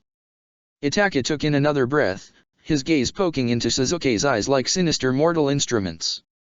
A child's heart does what it wants, but it is the father who is left to bear the burden. The child cares not. Itachi asked, and his voice whispered as though he spoke to Sasuke from a place he could not even see. Sasuke said nothing, his brother's eyes pinned to the wall of his vision in a manner as if they were pointy objects that had found their marks at last, wriggling memories from his past. Wind's faint melody made it to his ears, yet his brother's words were heavy enough to thwart their fragile paths, gentle enough to float upon the air. You will listen now. You will obey. You will do as I say. Itachi bent his head down and widened his eyes, his hair spilt around his whitest face like the blackest ink on the canvas, and his face hardened so much and became ghostly in the shadows. You will give this line an air. You will take up this responsibility. You will relieve me of this duty. Do you understand? Itachi asked, and it was another harsh command, wrapped up in the honeyed tone of his voice. Sasuke was shocked, and he did not have it in him to hide that shock. What? You can't do this. You. Sasuke stopped, his words stopped, his tongue stopped, and he felt that the shurikens in Itachi's eyes had etched his heart with the painful taste of his present state, defeat, nothing but defeat. Hush, Itachi hissed this time, and the color in his eyes became sharper, like the swords he wielded to cut his foes down, but Sasuke's own red did not flare up to battle him, red shivered in the burrow of his heart, afraid of him, so afraid. Look at the mess you have made, and you lash at me still. Sasuke flinched at the sound of his voice, all his nerves jumping, signals gathering to pool at the small patch of skin on his jaw, which Itaki had nearly wounded with his nail when he hardened his grip. Sasuke lowered his eyes. He wanted to hide, he wanted to leave. Itaki had ruined everything, he had ruined it all, but courage he possessed not to battle him, not now. Look at me when I speak to you, Itaki commanded, his words sweet no longer, cutting and hissing like a snake's, and Sasuke was forced to meet his dominating gaze when he had no desire to. Do not hide your eyes from me. For when you hide your eyes, you play games with me, and I enjoy your games no longer. You will do this without protest, without any show of your wild nature. Do not force me to direct my anger towards your companions, who have been obedient participants in your games. It will compel me to create a mess for you, and a foul loss will fall upon your head, not mine.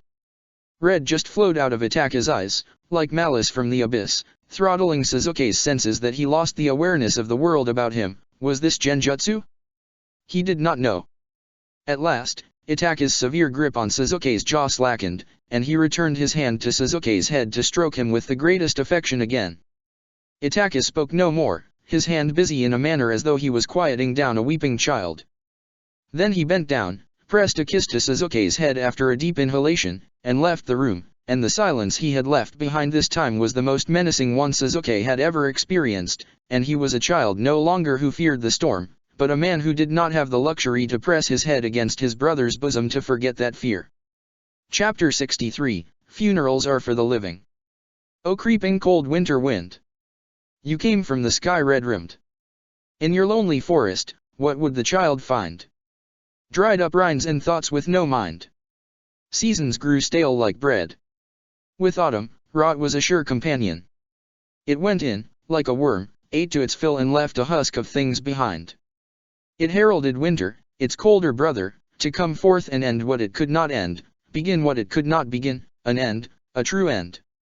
Up in the sky, a red hue, rich as red Sasanqua, and deathly as his clan's eyes, spread up from the dark protruding peaks. Trees, with garments yellow and red, adorned the lands. It was a time of mourning for the land, and, perhaps, for him, as well. Light drizzle had descended, and the last lights came dim. Somewhere, charms clinked and metals chinked and rain tinkled against the sturdy roofs and stones. A smell, something like rot, flared around him and inside his nostrils. He was left with no choice but to take it all in, and it got hold of his senses the way worms got hold of the gooey insides of fresh things. It brought back memories from that evening that was like this one. There was little difference between the glimpsing, sliding raindrops, which went into the wood in sluggish trails and rankled there, now beneath the lantern that shook and the flat chime of rain then. How was he to know what was in the heart of the woman who lay rotten in the grave? That fondness for her was gone, lost in the morphing sounds of metal on metal in that dilapidated temple. His heart, where rain festered, too, beat with an aching finality that he wanted not to know what she had whispered into this sepulchre his child fondly called his mother's place. His father was silent, too. He never spoke much when he was alive. He felt there was a barrier between them that he would never be able to breach, and it was made wider, thicker still by his death. Now, his lonely abode, made of stone and brick, was garnished by purple lilies the little child had planted. How they swayed and bounced, almost delighted at their deaths, morbid and silent to his ears, their songs. If he pieced all of her scattered and fragile fragments together, he would get a dead toy soaking wet in winter's rain, who had nothing to tell him now, nothing to tug at his heart and play it the way a delicate woman played a koto, each string but a memory, each melody, another burden. It was best to leave her there, piece by piece, amongst the stones, forgotten. His father would speak no more. He could give him a tongue, yet that tongue would say nothing. Silence was its eternal punishment. Death, a harsh aggressor. However, dead men did not speak, did not sigh, did not voice their love, anger, passions. He sighed, eyes on the head of the child, who had grown quite a bit now. Just a bit. A colder wind blew in his face, and his ears filled with the whimpers from the little boy. The little one had placed his face in the crook of his neck, his breath warm and moist, tears sticky. He had been whimpering since morning. Funerals did that to the living, but a child's heart was very brittle to withstand the sorrows. He understood. Almost. He pressed his hand against the back of Sasuke's head, steadying him, his other arm underneath his buttocks. He had wept himself to sleep. Now, Only a sniffle shook him from his slumber, but his small body was so tired that it could not be roused by the customary words of man's morning. They came and they went, black blurs in his unfocused vision. He did not keep a track of their faces made murky by the swirls from incense. They had burnt much of it here as an offering. He could not understand why. Winter had already driven the scents of their dead skins into his nostrils, but what about the heart of the younger one? Sleep was not always a place of repose for men, but of endless visitations from mad passions, and they had made a little home in Suzuki's heart, and he knew not the names of these men who would change his life forever. Tanaka stretched his frail, shivering arm to its limit to raise the umbrella above Itaka's head. It was still raining, it was still cold. Voices, wriggling and sticky, went deep into his ears, more worms, but they did not stir his red to come out from its light sleep. The beast had had its fill of men and women and children. It was sated this evening. They bowed and left in pairs, young ones tottering behind, leaving marks of their wooden sandals in the mud. Everything would be washed away come morning, all signs of their presence, and nothing would remain but the new gravestones. It was the best fate for lucky men. The rest rotted away in the forest and made rounder the bellies of hungry crows. The young girl by his side reached out her hand, like a toddler, to touch Suzuki's hair, but her eyes settled on his face in its stead. He still had not forgiven her for her misdeed. He never would. "Don't touch him," he said very coldly, and the sudden sound that came from his lips startled her. "You would wake him up, and then he would weep. Leave him alone. Go home." He did not look at her, and she bowed her head in a silent apology, her eyes stinging. "I'm sorry, Itaka-san." She stopped, voice unsure, heart whispering through her veins. Her voice hung in the hazy suspensions of winter's melody, unseen and unheard by his heart that grew deadly in the grasp of winter's forlorn hands. The child felt the beginnings of its maturation and let out an audible whimper he had not released in hours. "Come, Izumi," her mother spoke and pulled her away, and all she could do was watch his whitest face in the greyest mist of winter and say nothing. Words wriggled in her breast, but she did not possess an older tongue to reveal her passions. She walked away, and he asked Tanaka to leave, too. He protested that Suzuki would catch a cold without the umbrella, but Itaka told him that the tree leaning above their head was still lush. It stopped most of the rain from reaching them. The older man mumbled some more, but he bowed before the future air and left in silence. His sandals squelched in the mud, and after some moments, he could hear nothing of his presence. He was alone at last, left at wind's mercy and his own thoughts that were without a mind this time. Wind whispered through the dry leaves, but his thoughts had become quiet men in the forest of graves, and he had etched their names with his sword, ended destinies without his words. All had ended and begun with him. There was nothing more to say here. He did not even say a word of farewell. The dead never listened. And he possessed nothing to say.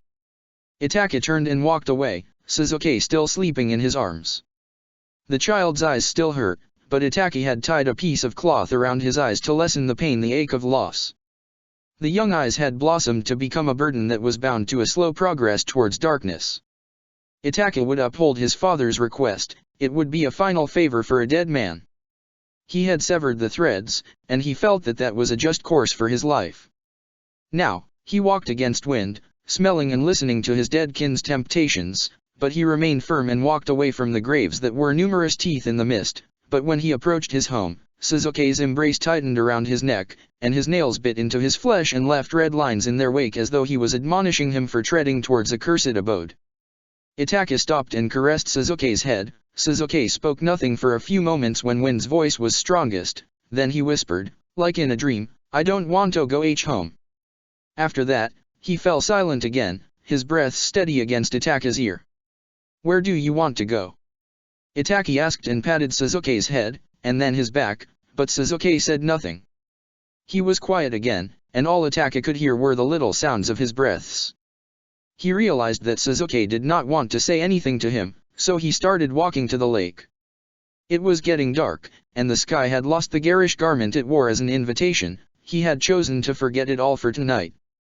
From amidst the mist came Nomura, who was of dignified bearing but reeked of incense tonight. Itaka avoided his eyes as he passed by him, his garments light and magnificent in the white light. Itaka heard him stop by the deity statue but did not stop himself. He kept walking further and further away from the bounds of the quiet village, eastbound towards the lake. He saw people come out of their homes to light the lanterns, and for a moment, light fell out of the gaps and yellow-dusted wreaths of mist floated in the air about him. Cold soaked through the exposed skin, his fingers had almost gone numb. It hurt to walk without an aim towards the forest, which was a place of dark and silence at night. Trees stood close together, wrapped tightly in airy and grey cloaks. They absorbed and muffled the stray sounds that came from the village and the lake. It was quiet tonight, so quiet, as though vengeful spectres had followed him from the graveyard to hound the sounds that came from the forest, to drive them away into deep burrows in fear. Dry leaves crunched beneath his feet. The foliage was thick here. Rain had failed to leave its mark on this ground. As he approached the silver floating into the dark and leafy mouth of the forest, voices of wind and trees and lake returned with caution. Soft, like a mother's lips, were their caresses that he felt that his long journey had come to an end. There he stood at the edge of the pebbled shore, where moonlight peeked over the pinnacled peaks and lay down, silent, upon the lake's dark visage. He then sighed at last, the tremble in his lips betraying the control he practiced. Suzuki was too small, a babe in his arms, sleeping. Suzuki had not let out a whimper all this time. His tears had stopped, and the chakra that flowed from Itaka's fingers into the small body made sure that he was not cold. He turned away from the dark and silver splendor and sat down by a tree. Then he placed the child in his lap, who burrowed his face into his belly the way a little cub would in search of his mother's teat. Lilies covered the ground here, and a rabble of moths surrounded them, mad dervishes. Itaki removed the cloth, which was tied around Suzuki's eyes, and placed his hand on his head. He breathed in deeply and fisted Itaka's haori into his tiny hand, thinking that it was Mikato's breast. Death had not parted him from his mother yet. Itaki emitted a deep breath that lingered before his face.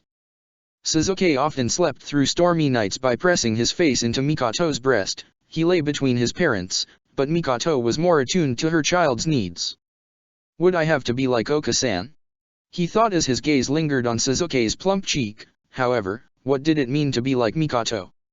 She was but a toy in his memory. Its pieces were chipping away into the dark in his mind, and he did not have the love to recollect them again. Let her vanish, he thought, let her disappear, he wished, let her scatter, he mused. How true these words would be when he would bloom into a colder man. Even he was too young for this truth. At last, Suzuki stirred in his lap, and his eyes transfixed upon his expression too subtle for a boy so little. Itaka cupped a hand against Suzuki's warm, soft cheek, a mother's gesture. He was changing into Mikato already. Suzuki, he spoke in a voice molded by the budding mother in him, I brought you to the lake. Look how pretty the lilies look. See. Itaka pointed to the lake where fireflies blinked about the purple silhouettes that danced, like fairies, before the curtain of mist and peaks. What a show for the eyes. Suzuki's eyes followed the movement of his hand. He got up, his face changed a bit, pink mounted to the round cheeks. He ran off towards the lake, whose face was covered with smooth combers racing to the shore. Wind whispered kindly now. Itaka got to his feet, a little anxious. Suzuki, don't go far. He spoke now in the voice of a brother and followed him. Suzuki smiled when he picked him up into his arms again and walked upon the water. The little one had imprisoned a moth between his cupped hands, in his innocent forgetfulness. He pulled his hands apart, and it flew out and landed on Itaka's cheek and stayed there for a moment, then it floated away in the wind.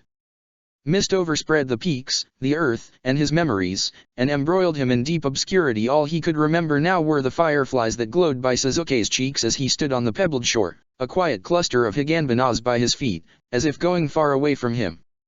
Now, his shadow was next to Suzuki's on the wet stones, black men sprouting and spilling out from the crevices. Suzuki had grown too big for Itaka to carry him into his arms. Itaki had more of his father in him now, much of him. His whispers that day had suffused Itaka's spirit with a different color. He watched, eyes steeped in indifference, as Suzuki poured water onto the gravestones. He did not understand the child. Rain had done its duty. Was this necessary? It was not as though Suzuki would listen if he said anything, so he married and courted silence and kept the words to himself. He pretended not to hear anything when Suzuki grumbled a complaint under his breath. Suzuki wanted to be left alone in peace, but Itaki had little patience for his promises of vengeance to the dead. His privacy be damned. Suzuki bowed his head to the stones. dirtying his face, but it did not seem that he cared enough for appearances in these moments. In any moments. Fog was getting thicker and a rotten smell from flora stabbed Itaka's nose as the wind grew cold and colder. Sky was so dark, and moon had gone behind the thinnest clouds that hovered over the graveyard. His patience had reached its limit.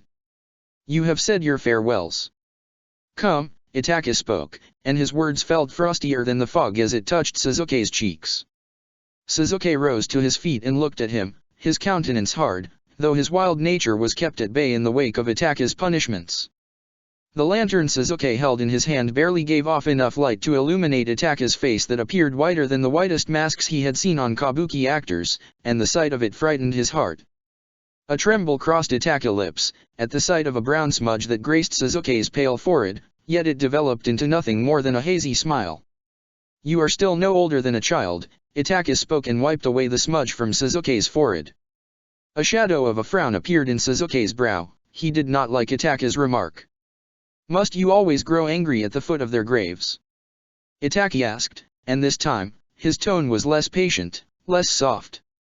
Suzuki considered him for a moment, and red almost mantled his eyes before the barrier of tricks halted its fierce path. Funerals aren't for the dead, they're for the living, Suzuki rasped, anger bubbling up in his throat now, light limning the subtle contortions of his features. It's not as if you would understand. Then he walked away with the light, leaving his brother in the dark, eyes that glowed red. Fog had become dense and involved his home in obscurity. The air was smooth and unfeeling, and the lantern, in the quiet garden, glowed a dull yellow. In the shimmering fog, distorted outlines of dew-laden trees appeared. A crow, with eyes red, had found a perch on the wet roof. It was staring down at him, eyes too human, and he resented his wicked brother even more at that moment. Fog dispersed by his feet as he approached the door and mumbled, "Damned bird." Under his breath. The crow had such a keen sight that it saw what he had spoken in anger and began cawing in indignation. Suzuki paid it no mind and shut the door behind himself a bit sharply. He did not want to face Itaka at this hour, so he made his way to his own room, lantern in hand, step by creaking step. The wood often got a bit creaky after the rains. When Suzuki opened his chamber's door, in his usual agitated fashion, he found a girl, of adolescent age, sitting on the futon. His futon. He could barely discern her features in the light the lantern gave off. She bowed to him and spoke, in a voice young, "Suzuki-sama, I'm Kiku, it's a pleasure to meet you." Suzuki's frown disappeared for a moment, only to return after 3 beats. His anger rose, but he beat it down with vengeance. He put down the lantern on the wooden floor and watched as the light skipped towards her garments to caress the fine edges made from silk. They had made sure she looked her best before he unwrapped her for mating. "Out," Suzuki said, voice rough in his throat. When she did not stir, he looked to her with gathered energy in his wrathful eyes. The pink powder, which dusted her round cheeks, nearly lost its color at the sight of him. He looked so full of anger that she wanted to fly out from his room now. She rose to her feet, made a quick bow, and raced out from the chamber, her long sleeves fluttering after her like wings. He did not turn to gaze at her back and closed the door. Then he bent down and put out the lantern, as if to deliberately spread darkness everywhere. Suzuki was exhausted. This was not how he had imagined this to turn out. Everything was a mess, everything, and his brother was at the heart of this evil chaos. With a deep sigh, he sat down on his futon, expecting more punishment at his brother's hands. A puff of wind, and a tremble in his skin, announced Itaka's arrival. Red raced to fill Suzuki's vision, as though in wait to prepare him for an assault on his senses and pride. Suzuki saw Itaka through the door, all immaculate and regal in bearing, as he approached his chamber's door. Then he stopped to talk to the distressed girl. She said something Suzuki could not hear. Itaka merely nodded towards another door, which led to a guest room, and she left in silence after she dipped a little curtsy. However, much to his horror, Itaka did not leave. Itaka's dark eyes, now red, looked right at him through the barrier of the wooden door that offered him no security. For a moment, Suzuki's heart forgot to beat, his lungs forgot their natural mechanism. Red glimmered and went out in his eyes with fear, like a lantern's flame, but he firmed his chin to quell it from spilling over his face, as a show of his present state of mind. Itaka said nothing, made no motion towards him. It was as though he was admonishing Suzuki to behave himself before he lost his patience again. However, Somewhere in Itaka's coldest heart, his kin's whispers had dealt a blow and softened it for just this night. Red faded and became a darker shade in his brother's eyes, and to Suzuki's immense relief, he went away without hounding him this time. Suzuki's breathing returned, and the sound of his heart retired to the obscurity of a steady routine. He reached up and wiped sweat from his face, and then he waited. Itaka's chamber was warm. Tanaka's grandson was diligent and dutiful. He did as he was told and asked no questions. He was thinking of sending Tanaka away for good. He was an old man who deserved his rest, after all. He had spent 3 generations with his family, and it was time to let go. A deep sigh came from Itaka's breast. He had no intention to linger before Suzuki's door in that manner, but the little one was truly testing his patience. He had upheld his end of the bargain, so now it was the child's turn to uphold his. A frown crossed his brow, but he did not let it stay there. Like a shadow it sped from the fire's light. He had allowed Suzuki this act of disobedience tonight. If the younger one was being obdurate, the older one would have to be patient. He was his father, he would also have to endure. How much had his own father endured? He did not think much of it and settled down by the low table. The servant had left tea there. He had taken his fair share of that purple concoction today, before he took Suzuki to the graveyard, so his heart's shadow was brimming full with the taste of forbidden slips into many mental states. He had thought night to be the right time for such temptations, but consuming it within the confines of his own home felt liberating in all the wrong ways. Itaka put the cup to his lips, took a few sips, and set it back down. It was chamomile tea, and he usually took it before he retired for the night. The servant had sweetened it well, just the way he enjoyed it. At that precise moment, he heard a strong whirring sound in the air. It seemed to originate from everywhere. His senses took a long flight and reached a place in the sky he usually reached with the poison from moths. Surprising his curious state was, Itaka did not know what to make of it. The venom rarely clawed back up to tie his senses in an unsolvable tangle. His condition was the same: quickness of beats, a rise in pain and pleasure, expelling of sweat, dangerous flight of vision, an exquisite burning in his loins, which demanded the softer touch from a temptress. Colors, so much and so many of them. Everything was the same, however, the confines were not. He had to bank these passions with a closed door. He had just decided upon this decision, with great conviction, when he heard a rustle of the silly girl's expensive apparel, and her heavy scent, made from Kami knew which flowers, was right at her heels. She mumbled something he could not understand. Leave. Itaka barely managed between controlled breaths. His body was in a state of pain, and that dreadful arousal was beginning to blossom between his thighs, with immaculate ferociousness, and this girl was too naive to bear his burdens. If he got hold of her tonight, she would surely regret creating those innocent wishes, which involved him in a futon and a lot of lovely sighing. His Sherry Non, to his relief, always rose to say what his tongue could not, and at the sight of that red in that dark face, obscured by shadows, she left his room utterly crestfallen. He did not know when he rose to his shaky feet, but he did not get very far. A black ocean expanded in his vision, and he felt no pain when his face met the wooden floor. Itaka woke up to morning whose lights and sounds came dim through the paper screen and gaps around the sliding door and window. He could hear a faint melody from the throat of a little hawk, also. He lay prone beneath the cake butin, a habit he had never developed. Night was gone, took away all the quiet and all the dull noise, and so were his burdens. He had only experienced the afterglow of the moth's poison that had made a final, desperate attempt to run through his system. He made peace with that. His gaze traveled across the room to meet Rao's eyes. He was truly surprised that she had managed to drag him to the futon, in her age, all by herself. He took a bath in the onsen and changed his umbu attire, which smelt of sweat and a sweet odor that he had exuded as an after effect of the concoction, for a fresher one. Rao had opened the sliding door to the garden. Clouds rolled out, and the sheen of foliage was dazzling. "You smelled like a moth last night," Rao spoke, and a smile tugged at the corner of her aged mouth. Itaka looked out upon the sun-soaked garden. The breeze blew soft against his face. The horizon had just discarded the hue of freshness. It was still early morning. "You should not have burdened yourself," Itaka spoke and dipped a brush into a pot of black ink. He had to finish this letter last night. This matter had become a nuisance. Rao gathered her face into a more pronounced smile, and from his perch, the skin around her lips gave the impression of a rough texture of an old tree. I only combed your hair and pressed a damp cloth to your hot skin. You mumbled strange things, darling, she spoke and took a mouthful of her morning tea. Itaka completed the letter on the scroll and dipped the brush back into the inkpot. He did not answer her, and though her confession was most strange, he chose not to think much of it. As he rolled up the scroll, he watched as the little hawk sang in the garden again, only to fly away towards the hillocks clothed in trees that still wore autumn colors. This was the fourth trip it had made in the past hour. Suzuki. He could not help but frown at the child's persistence to keep playing games. He placed the scroll aside, mind bent on Suzuki, and picked up the cup.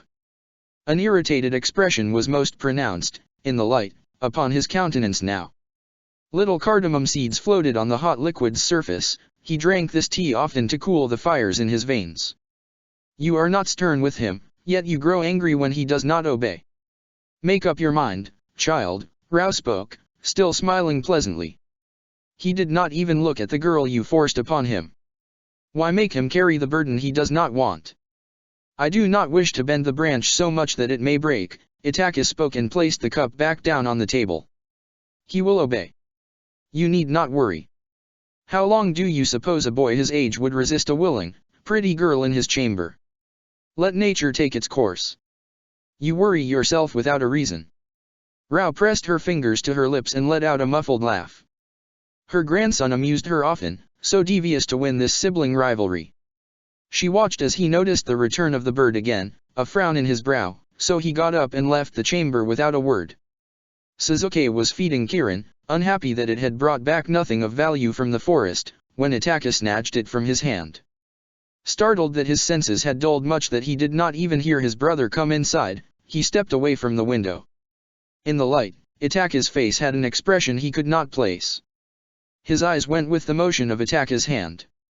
Kirin's sharp beak had pierced Itaka's forefinger, and it dripped with blood, though he had not let go. Anger snared Suzuki's spirit and became apparent on his face. Itaka was behaving like a bully now. Are you taking away my bird because I didn't mate with that tart? You're behaving like a child, Suzuki said heavily, and his face split into a cold smile. His words had no effect on Itaka's demeanor, whose long fingers clamped the little throat of the bird. Suzuki's heart caught in his throat, but the anger did not go away. There was only an overload of that emotion as it landed into his eyes like an arrow that had found its mark. Either you learn to live without it, or it accepts to fly without you. I suggest you make your peace with one or the other, Itaka spoke, expression strange, tone empty. If I catch you sending it out again to fetch little things that cause me nothing but distress, I will twist its neck and that will be the end of it. Yu Suzuki breathed out but spoke no more as the expression changed so subtly upon his brother's face into something sinister. Itaka turned around and walked away from him, but he stopped at the door and spoke, I find it amusing how you have become quite choosy all of sudden when it was not so till last night. The dead whisper strange things to you. Then he left in silence, but his words had wounded Suzuki's heart beyond measure. Hinata was a little afraid to approach the head's manor. Itaka truly frightened her. She had been vigilant enough to stay away whilst he was still in the Uchiha village, but the Chunin application scroll in her hand needed a new signature from Suzuki.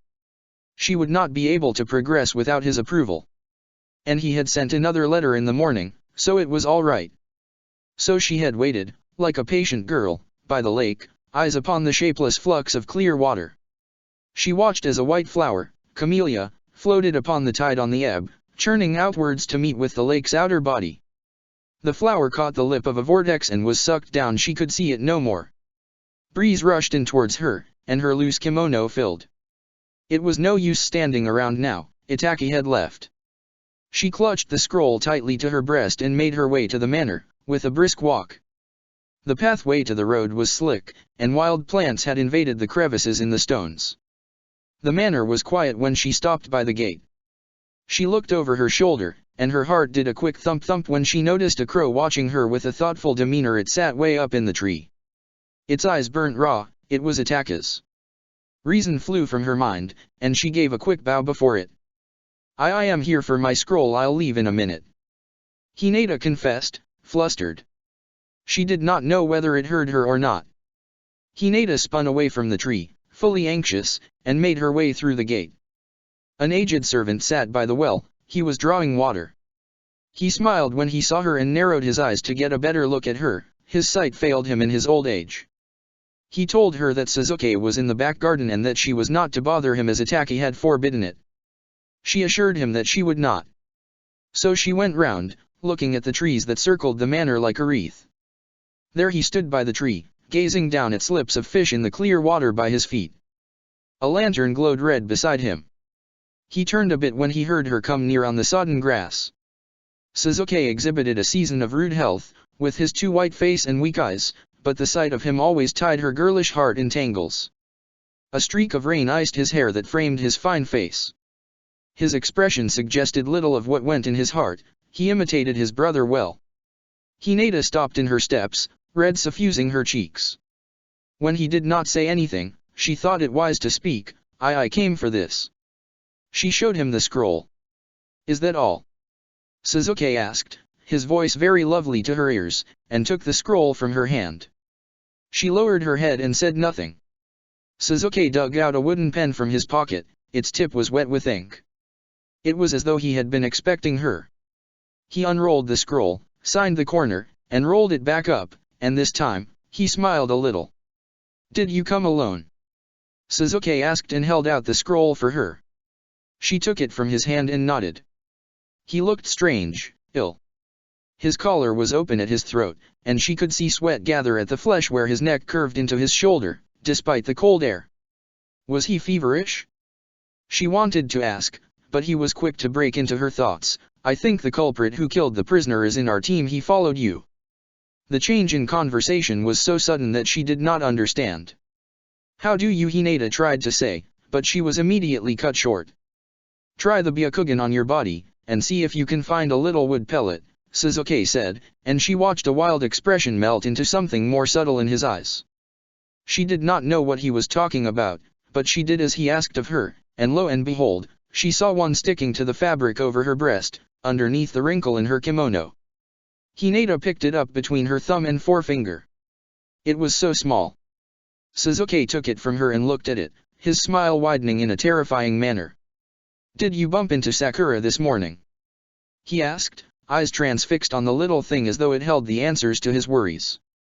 Yes, but Hinata stopped.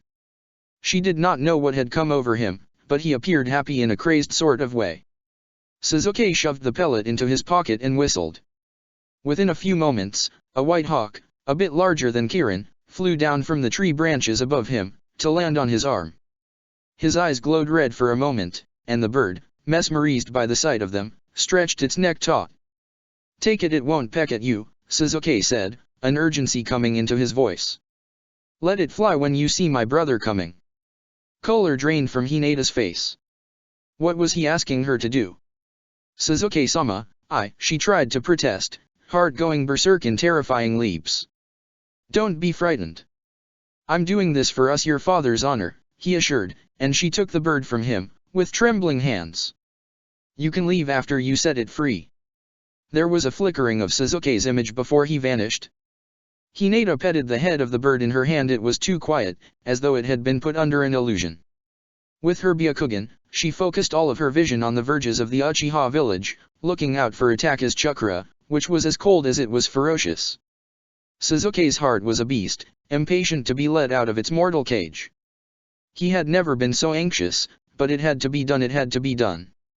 Wind greeted him with a stranger embrace when he reached the Naka shrine. He passed through the torii gate, his heart heavy, and listened to the chinks and clinks of the charms his mother had left there. Whispers of the dead lingered beyond the grave. His brother was always deaf to their sounds. He stepped into the hall, which was filled with a quiet noise in the absence of men. Shadows lay, like slack garments, upon the wood, and he had to fall back on the surety of his vision to make his way to the stone. The dead eye in the stone responded to his pulsing one, and the stone moved to let him through.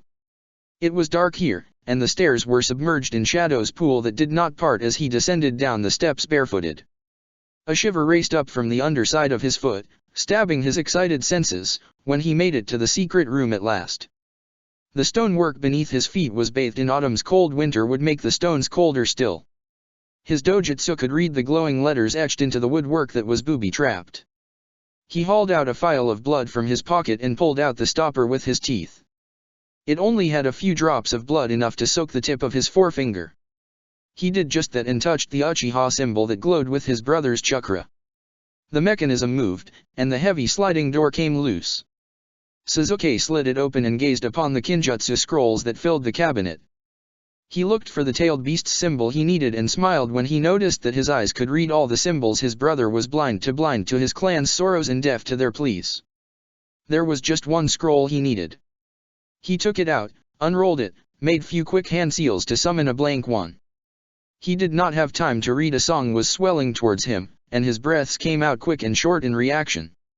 When all of the words filled the blank scroll, he sent it away, and put the other one exactly where he had found it. Then he closed the sliding door and watched as the mechanism worked all on its own to protect the scrolls from any intruder. He wiped away the blood with his long black sleeve and rushed out from the shrine. Outside, upon his return from his clan's shrine, Wind's embrace was even colder this time. Hinata had set it free as Sasuke had asked, but Itaka's chakra was still suffocating the life out of her. She walked slowly on the pathway that led out of the village from the back of the manor. Wind's voice was unkind as the night approached fast, tainting the sky in purple, like lilies. She bent her head, walking against the wind in a manner as though she was a boat, on rough waters, about to heel over under storm's wind. Trees' shadows grew thick about her, and she felt so tiny, walking amidst the heavy sense of isolation this place created. There was no one around but the large sacred stones that stood guard where the village ended. Wind shushed and hushed her thoughts, which ran without an aim in her mind. She just wanted to leave the village in one piece. She bent her head when the distance between them grew shorter, his chakra leeching off her spirit. She expected him to pass by her, but she was mistaken. "Why are you here?" Itaki asked, and his voice sounded as sinister to her ears as it had all those moons past. Hinata was left with no choice but to halt her steps and bow. I was here to get my application signed, Itaka-sama, she said, her voice barely lending any tone to her words. Itaka gazed up at the sky as though he was lost in thought. His coal-black hair whipped about his face in the wind. From where she stood, he looked no different from Sasuke, as he stood before the valley that stretched behind his back and merged into the forest. "Did you let the bird loose?" he asked, and his voice pierced her heart like a lethal sword. Then his eyes met hers, and the demonic fire in them made her no fear. He could slit her throat here, and no one would know of her fate. "And no, Itaka-sama, I do not lie to me," Itaka spoke quickly, his voice shaper than the wind, softer than the lake's waters. "Did Sasuke ask of you to do this?" "Itaka-sama, Hinata stopped, tears scalding her throat and burning her cheeks. She did not know what to do. She did not have the heart to tell on Sasuke. He had done so much for her. However, she lacked the courage to fight this wicked one. "Now, why would the wild child ask of you to do this little thing?" he asked and stepped a little closer, his eyes burning fiercely in the evening's last light, and all Hinata could do was weep. "Look at me when I speak to you," Itaka spoke, and everything went silent at his command. Wind stopped, and so had the night that could not finish enveloping the hues in the sky. When her eyes met his, he plumbed the shallow depths of her mind's water, going in deep to pin down the elusive fish that tried to slip away from the aim of his swords. In that tiniest moment, he caught everything. A deep breath returned the air to Hinata's lungs, but she sank down onto her knees, her nerves on fire, smoking hot after his assault. She lifted her head to gaze upon the slight tremble in his lips, hidden by the mixture of wind and mist as it went across his face. His eyes, she had never seen them so red, so deadly, and red tears went down her cheeks in apology. She had nothing more to say to him. He had stripped her naked. She was done. "How dare you do this when I told you to leave him be?" Itaka spoke, and in the darkness where he stood, it felt as though a statue carved out of solid malice was speaking to her. Hinata had no words to speak. She was frightened beyond measure. Sun had gone down, trees trembled to the wind, but the never-changing aspect of his countenance defied reason. The last light descended to illuminate his face, and she wished it had not, for his face was crafted to perfection from stone and decorated with the intricate pattern of his mangekyou, and there was nothing else to soften its surface. "You are dismissed from your post permanently," Itaka spoke, without any emotion in his voice. Get out of my sight. Then he left the girl, who was buried under the weight of many shadows now, weeping by the tree. Itaki had a lingering suspicion as to what Suzuki had done, but it was wise to retrace his steps, regardless, so he went to the shrine and felt as though the stagnant air had been disturbed by the child's quick movements. What concerned him, however, was the wound in his forefinger. It was made with a senbon. He had noticed the wound in the morning but did not make much of it. He went home, knowing that Suzuki must have gone to his room to feign innocence. Tanaka told him about the girl, but he did not say anything to him. He was an old man who did not deserve his ire. The kitchen was empty, but he knew where Tanaka kept the sugar. He sniffed at the container made out of clay, and it smelt of berries. Anger sparked his Sharingan to appear as a soundless specter in his eyes. Wordlessly, he went to Suzuki's room, who looked at him from the shadows as though he had done nothing at all, his face childlike and pure and sweet. Itaka did not scold him, he just grabbed him by the arm, dragged him down to the prison room, and locked him up again. He would make sure that Karen would feel remorse for her games. When Itaka went away, a smile came to Suzuki's face, all sluggish like a worm to bite at the freshness of youth in his lips. His brother would soon know how difficult it would be to throw Hinata out, without Tsunade's consent. Still smiling, like a child who had won a game, he sat down and summoned the scroll. It appeared by his feet, and when he unrolled it, the words made him laugh, so the eternal Mangekyo Sharingan was needed to control the demon fox, after all. Chapter 64, Madness was just a doorstep away. His palm eased across the plump skin of her buttocks. She was young, too young, in a manner that she possessed a dimpled flesh on her thighs and abdomen. Her breasts, milky white, were small, peach nipples pebbled in anticipation and uncertainty. Blush surged upwards and scorched patches of her skin, as though hungry spring gnats had bitten her all over, and he had only just been driven curious by this terrible isolation. Unwrapped her, he had to gaze at her flesh, and a rasp of her red obi under his fingertips, which contrasted well with her thighs, thrilled his loins. They had sluiced her down with waters, mixed with essences of sandalwood and something foreign his nose could not register, a lake lily? He held his nose close and took a generous whiff again, and her hot body's vaporous floated up his nostrils in a manner as if his senses had been caressed by airy plumes of night birds. His cock throbbed at the grassy scent, in need, oozed out liquid at the heavy head. In the fire's light that grew, he saw as more sweat popped and mapped her skin, and how his own body's moisture deposited droplets on her breasts, dimply abdomen, and pink-daubed lips. Her eyes tinged with an innocent craving, her flesh demanded. Now. He would spend a night abed with her if that was what it took to calm his wicked older brother, and put his own daemons to sleep for just a little while. So, with this determination in mind, he pulled away the sheath that covered her genitals and stroked down the thighs, spread to either side, his fingers yawning open the sweat-sodden, swollen fleshes of her sex. He saw the moist crevice part between her lips at his touch and reveal strange combinations of colors, mellow red outside and ripe pink in the slick depths, purple fleshes plastering themselves to cleave to his fingers as if they belonged there.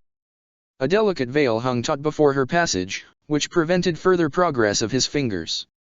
She was an odd thing, a young thing, and his hands luxuriated in the feel of her form. Black hairs scraped against his palm, but they were not coarse. She had not yet ripened to a state of womanhood, still a girl. The heat of her sex radiated against his slick palm, and the pink whirl of her anus, glistening with the exertions of her body's natural state, twitched. When he pulled his hand back, a string of her arousal clung to his fingers, telling him of her readiness to take him in. There was nothing more to be done. He leaned in close and allowed her to feel his erection through the fabric of his trousers. He saw a colorless mass of fear spread in her eyes like water. However, she did not complain. After all, she had come here to lay beneath him, all pliant and pretty, and give him a son. Without giving the matter any more thought, he laid his body over hers, worked himself loose, and pressed the heavy head of his cock against her slick lips. She twitched a little underneath him and wedged her nose in the crook of her fleshy elbow, as though she had no desire to see him now. It was easy to agree and play, but it was hard to engage in the act itself. All for the better, he did not care. His hips surged forward, with a snap, and his cock sank into the liquid heat of her cunt. Her body sang, first with the expelling of additional fluids from her cunt, and then with uproarious trembles and uncontrollable outpours of sweat, Surprisingly, she was ready enough that she did not bleed, and mules escaped from her throat, which were muzzled by her control. He struggled to keep his thrusts slow and shallow, but it was an insurmountable task, for she was wonderful and tight, and he felt bliss from their conjoining. She just lay there as he pumped between her splayed thighs. He wanted her to act a bit more animated than this state, but he stayed quiet for he felt that asking her of this would only frighten her more. Ornamental pins fell out of her hairs, which were left in rough tangles. Sweat streaked sliver her pretty hair, in the pouring light, and formed on the edges of her lips, as though they were smooth seashores studded with flowers that possessed the most comely hues. Then she clutched at him, pressing her mouth into a hard line, but she was a young girl still. She did not possess the control to halt her desires. Her eyes, which lacked the shade of years, opened wide, and she looked deep into his red, searching for something little to sway her heart, but the dark red, spreading like a forlorn motion of blood from a wound, crashed onto the frail rocks of her senses, fracturing them, going in deep like his body. The sensation, a prickling and worming one, shivered in her, and at last, her mouth parted, and she let loose innocent mules. However, the young, wild Uchiha had his mind elsewhere, away from the pearly web of desires his body had methodically spun to catch a prey, gratification. His gaze crossed the dim room, dotted over with pearl-scent particles of dust that floated in the light beams, and rested on the letter that lay on his low table, and his hips contracted in uncontrollable spasms, and he moved roughly between her damp, clutching thighs with a new vigor. Violent spasms overtook his body, and a delightful feeling of liberation surged from his heart and galloped across the length of him, unchecked and unreined, freeing him. He did not stop and filled her with his fluids and his chakra. When the lunging spasms subsided, his breaths calmed. He pulled away from the girl and watched, with a disgusted look apparent on his countenance, as his essence flowed out of her cleft. Vulgar this defeat, so vulgar. For 3 nights, she came to him, and for 3 nights he took her to bed, without protest, and made sure that these sessions lasted hours for his contentment, and she lay under him, enjoying their physical union, smiling, sighing. Sweet, bottomless moans escaped from inside her in this prison, which his brother so delightfully referred to as his sweet child's chamber. She was delighted every night to mate with him, face all lit up and eager, lips covered in drops of berries juice. At least, he had something to indulge himself with, even if it was a foolish little girl. And on the 3rd night, he felt something of him in her womb, a germinating seed with chakra strong that would grow into a boy from a leech, which would feed upon her life force and suck her dry with a mouth hungry a son he did not want. He doubted that she would survive the birth of his child. She smiled at him, red lips and redder cheeks dusted with drops that appeared like morning dew in the light. He felt a little guilty, so he told her that this unformed blob would exude a crushing chakra her womb was never meant to carry, but she laughed a girly laugh and told him that she was taking herbs to strengthen her chakra and body, so he need not worry for her sake. Rain fell outside in the dark, and he sensed the air turn heavy with earth's and grass's melding scents. Inside, she sat in the light, all innocent and little, and he did not have the words on his tongue to speak any more. Silence red had never come out to sheath his eyes.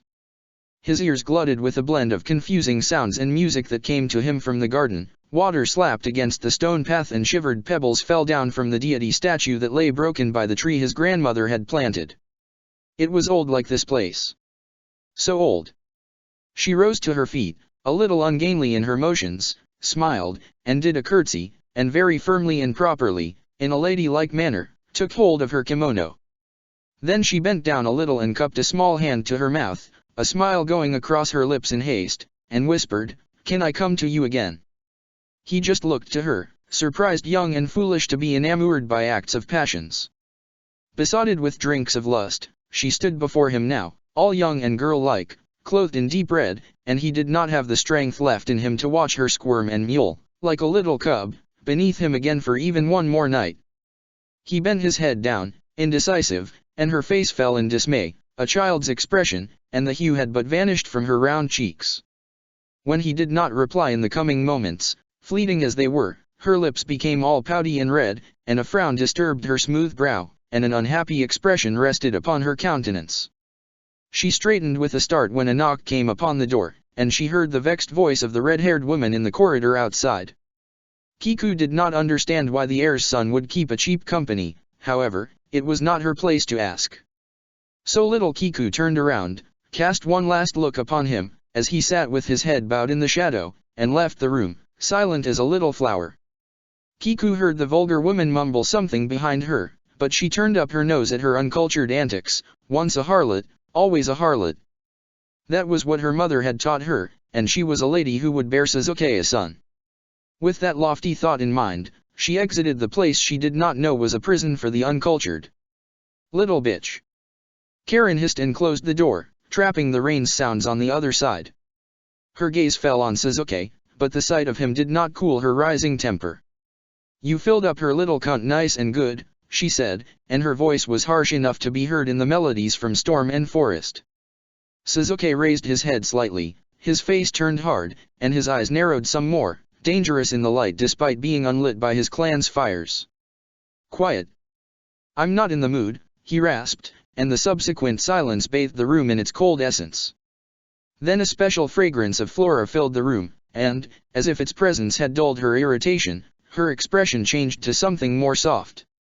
She looked around and felt a strange chill, in the room, skitter across her skin like a stone skittered across a lake. Her eyes found the letter on his table. He had left it there certain that Itaka would not come, and he was right. The older one had been absolutely cold towards his sibling. He had not stepped foot in this room since that night. What do you think it's made of? She asked and sat down beside him, her eyes on his face, which was all pale and melancholy.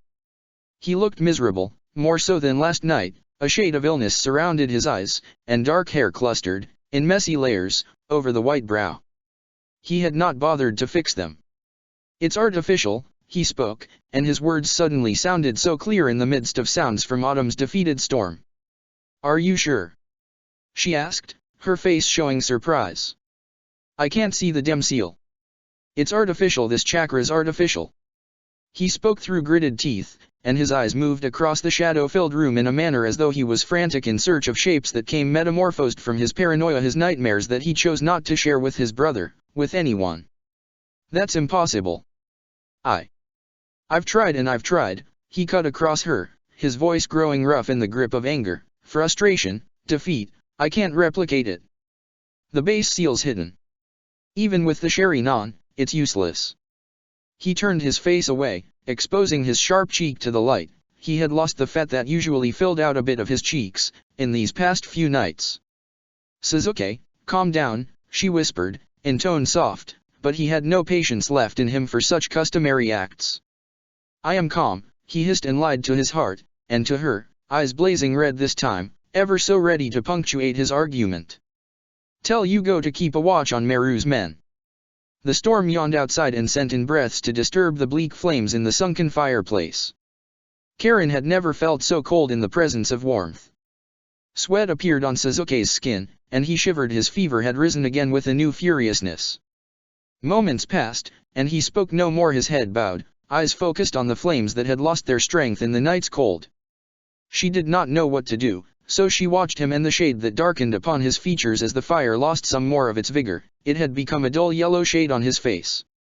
With a little hesitation indicated by her face, she grabbed hold of his hand. He did not stir, nor did he resist. Itaki had truly broken him. In these past few weeks. She brought his hand up to her lips and kissed his fingers, but still he sat there like a lifeless toy, and they sat like this through the cold of the night, unaware of the coming storm. From the window, leaves straggled irregularly up the side of the hill in his vision. Quiet against a dismal sky. Evening was coming. The birds had gone silent in the new autumn winds, which had shown no signs of altering their paths. They would keep blowing through the season, turn freezing, welcome winter with harsher breaths. Puffs of wind blew in his face, and his eyes transfixed on the large sacred stone that guarded the back entrance of Uchiha village. It was beset with trees whose leaves had gone orange. A stream ran out from the north side, quiet in its somber motions. You'll have to ask Suzuki, Tsunade said from her perch. Her demeanor had little gentleness to spare. Almost thoughtlessly, she grabbed hold of a sake bottle and poured a glass full to the rim and put it to her lips. Isn't Suzuki away? Would he? Sakura stopped and moved her gaze over to the older brother's face, which appeared sickly white in the last lights of today's sun. There was a bit of life's color in the visible parts of his neck and cheek, like a tinge of pink on a snow-white funeral cloth, but it was not enough to suppress her fears. She swallowed her words, for Itaka made her afraid. It did not seem as if he had even acknowledged her presence. He was preoccupied with the idle task of gazing at the hillocks beyond the forest.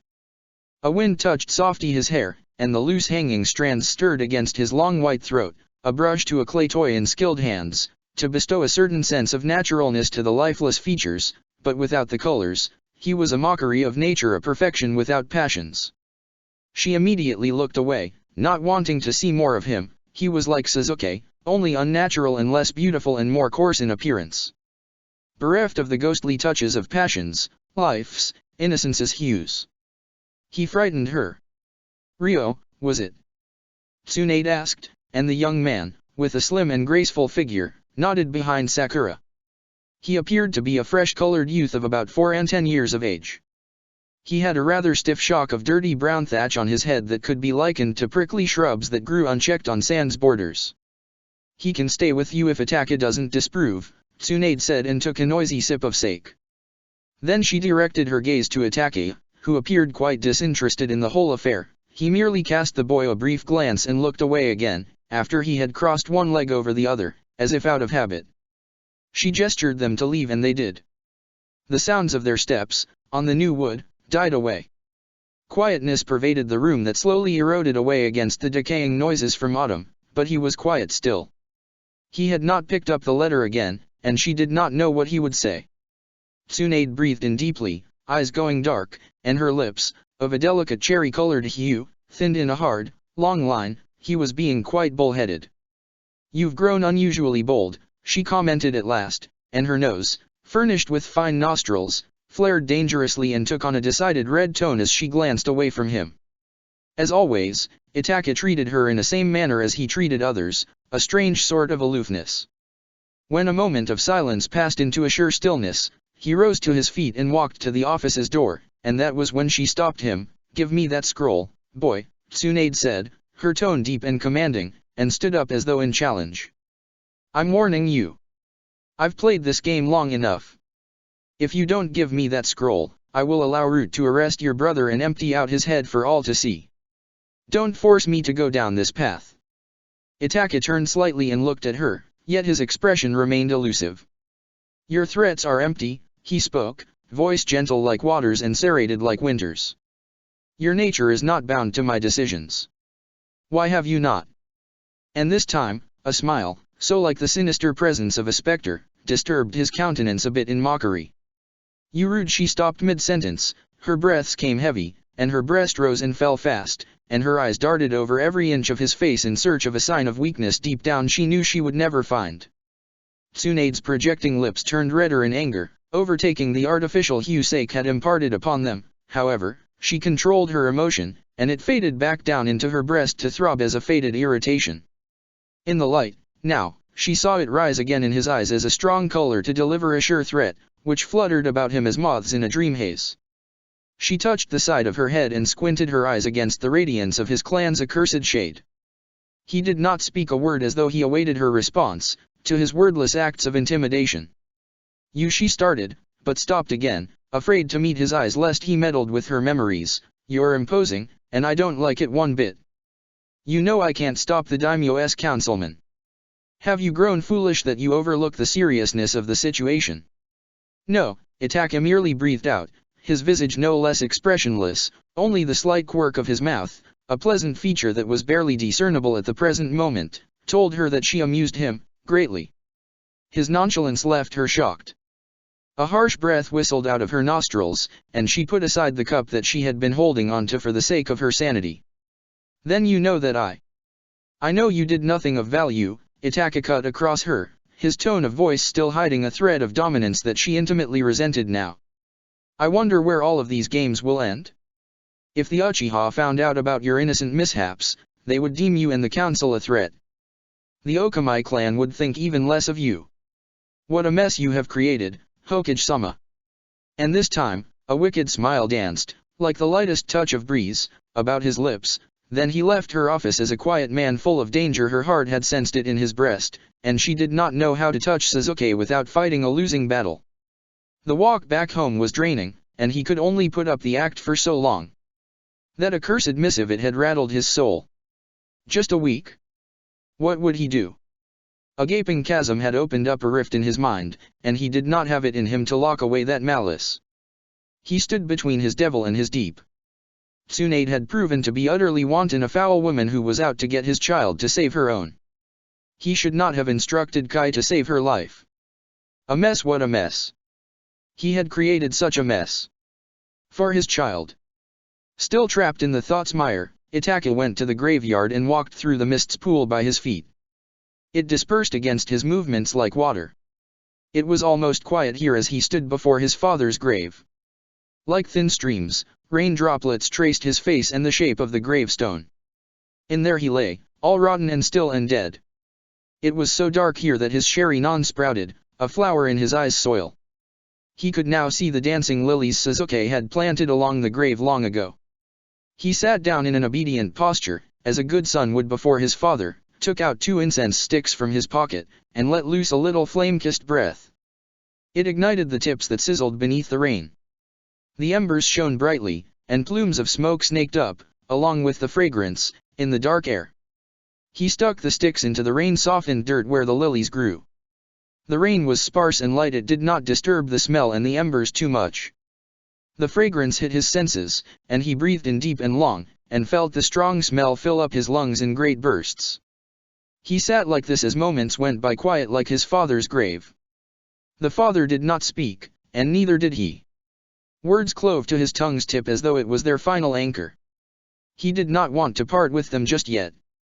Itaka did not spare his mother a single glance, his eyes tethered, a tethered slave, to his father's grave, and in silence she lay, waiting for his words still. A storm of emotions longed to burst forth from his memory's maw, but the banks of control and mounds from past prevented them from spilling over. He did not know what to say. It had been a while since he last sat here, all alone by the foot of his father's grave under the lonely sky. Words were like slips of fish, slippery and quick. They always escaped Itaka's grasp in his presence. Even in death, his father's whispers haunted him into a cold submission. Must you always, Oto-sama? His tongue spoke at last, in voice heavy, betraying his control by listening to the heart that shivered a bit like a boy's heart. No sound came from the grave, a frightening spot of his father's sepulture. Quiet, he had fallen quiet again. Control had taken over and falls of distant pebbles sounded in his ears like roaring crashes. A distraction, and he cherished it for some more moments, but how long would this control last? And wind whispered, and lilies swayed to and fro to create a show for his eyes, innocent their movements, free their spirits. And his heart, no matter how cold, was the heart of a man. He was a man. His heart was of a man. It felt things at times. Things that caused him distress and gripped his heart in grief. A white mist climbed his form with formless fingers, and his breath suspended before his face. Strange, these rich signs of wetness that were concealed well by rain.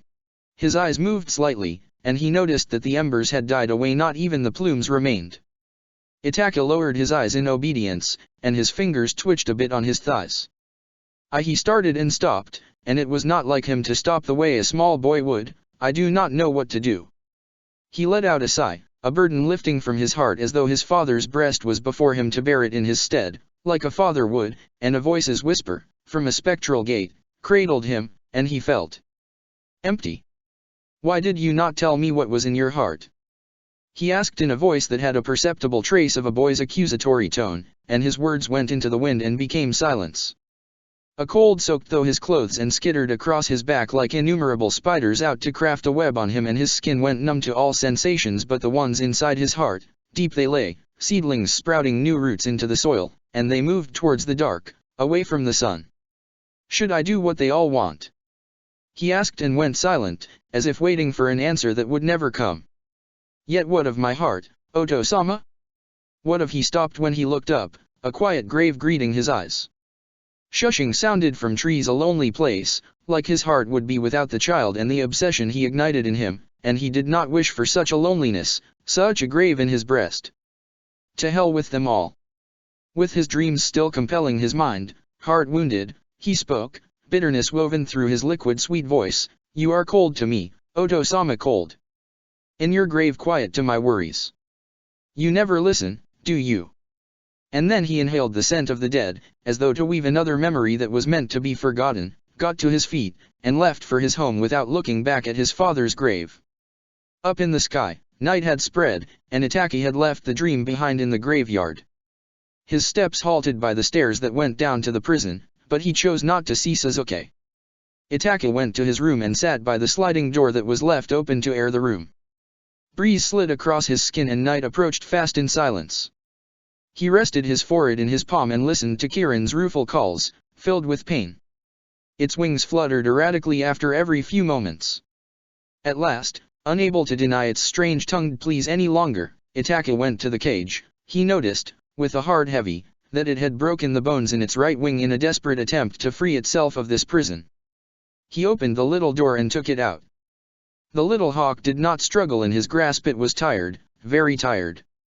Sharingan filled his vision, and he carefully stretched the white wing, which bore streaks of vivid red, to its full length. Kirin cried out a painful sound and pecked his finger. Its wing was useless. Had he noticed it before, he would have called upon you to heal it, but, now, it would never be able to fly again. It was better to put it out of its misery. Itaka brushed his fingers against its bloodied plumes that were still white as the first winter's snow, his heart guilty. Sasuke would be greatly saddened by its death, but he never felt any emotion for the animal. It was the thought of Sasuke that made the movements of his fingers indecisive. He grabbed hold of its small head between his fingers with care. All he had to do was twist its neck and end its life, but, at that moment, a thought of Yugo came to him. It was a fleeting thought, yet it gave him a sense of hope.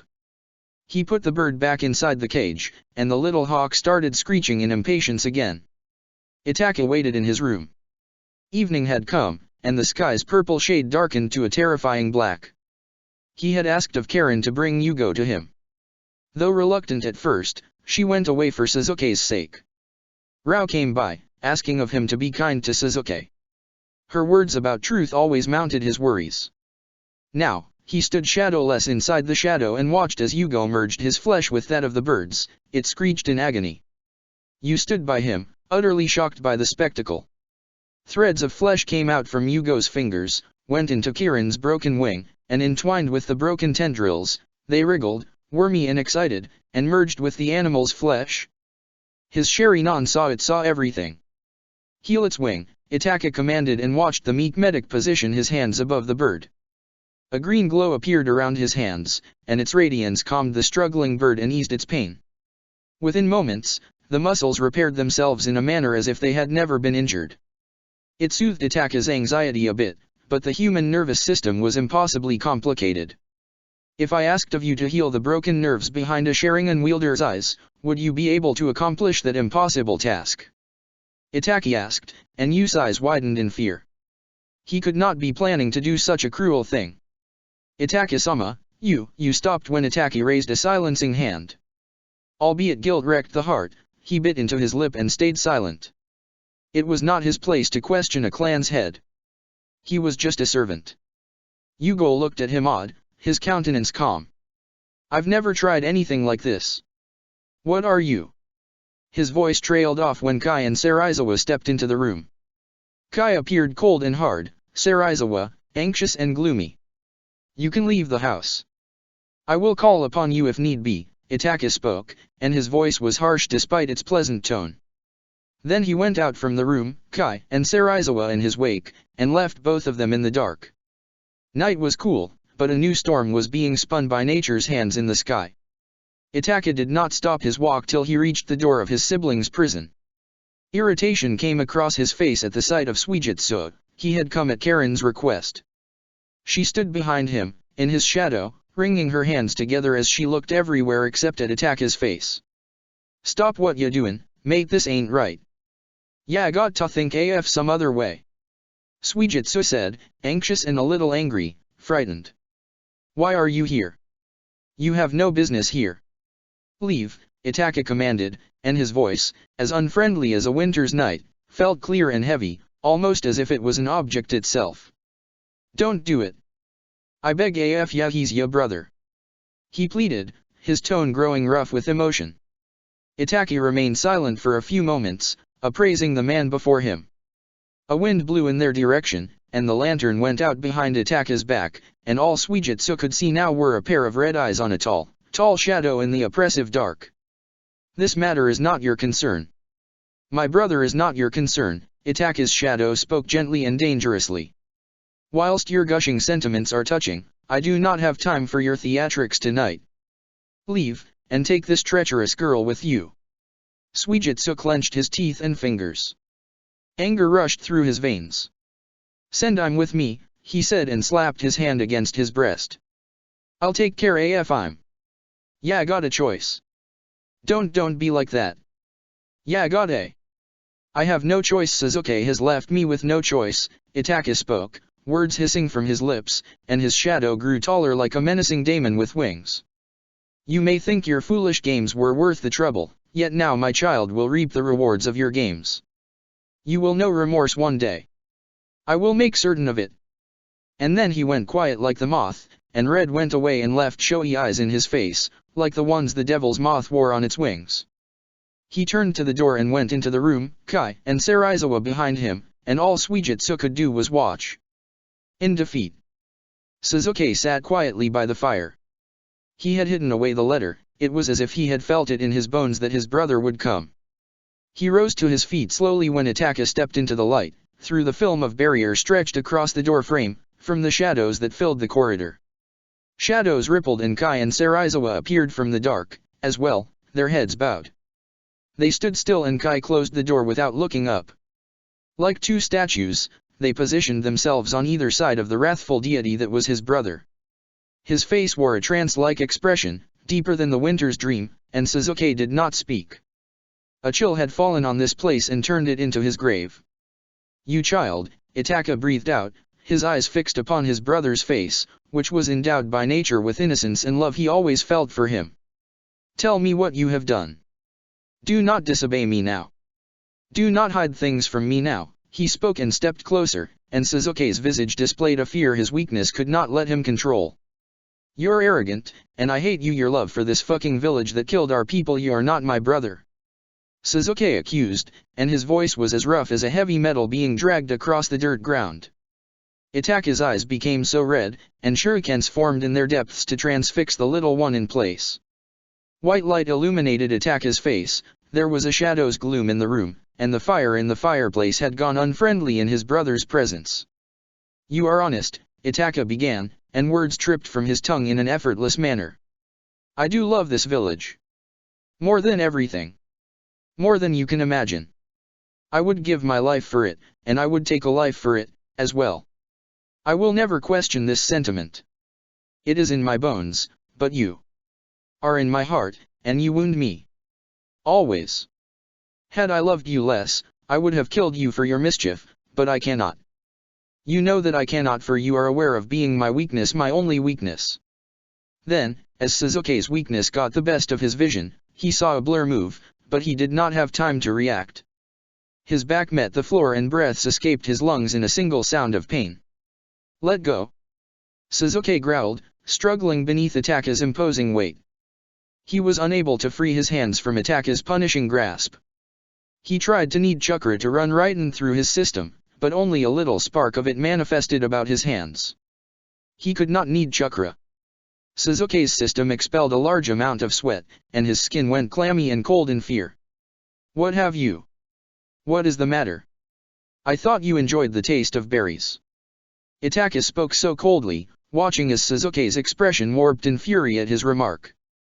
Hold him down, Itaka commanded, and Kai and Sarizawa placed their elbows on his breast and their knees on his arms so that his movements were almost completely stopped.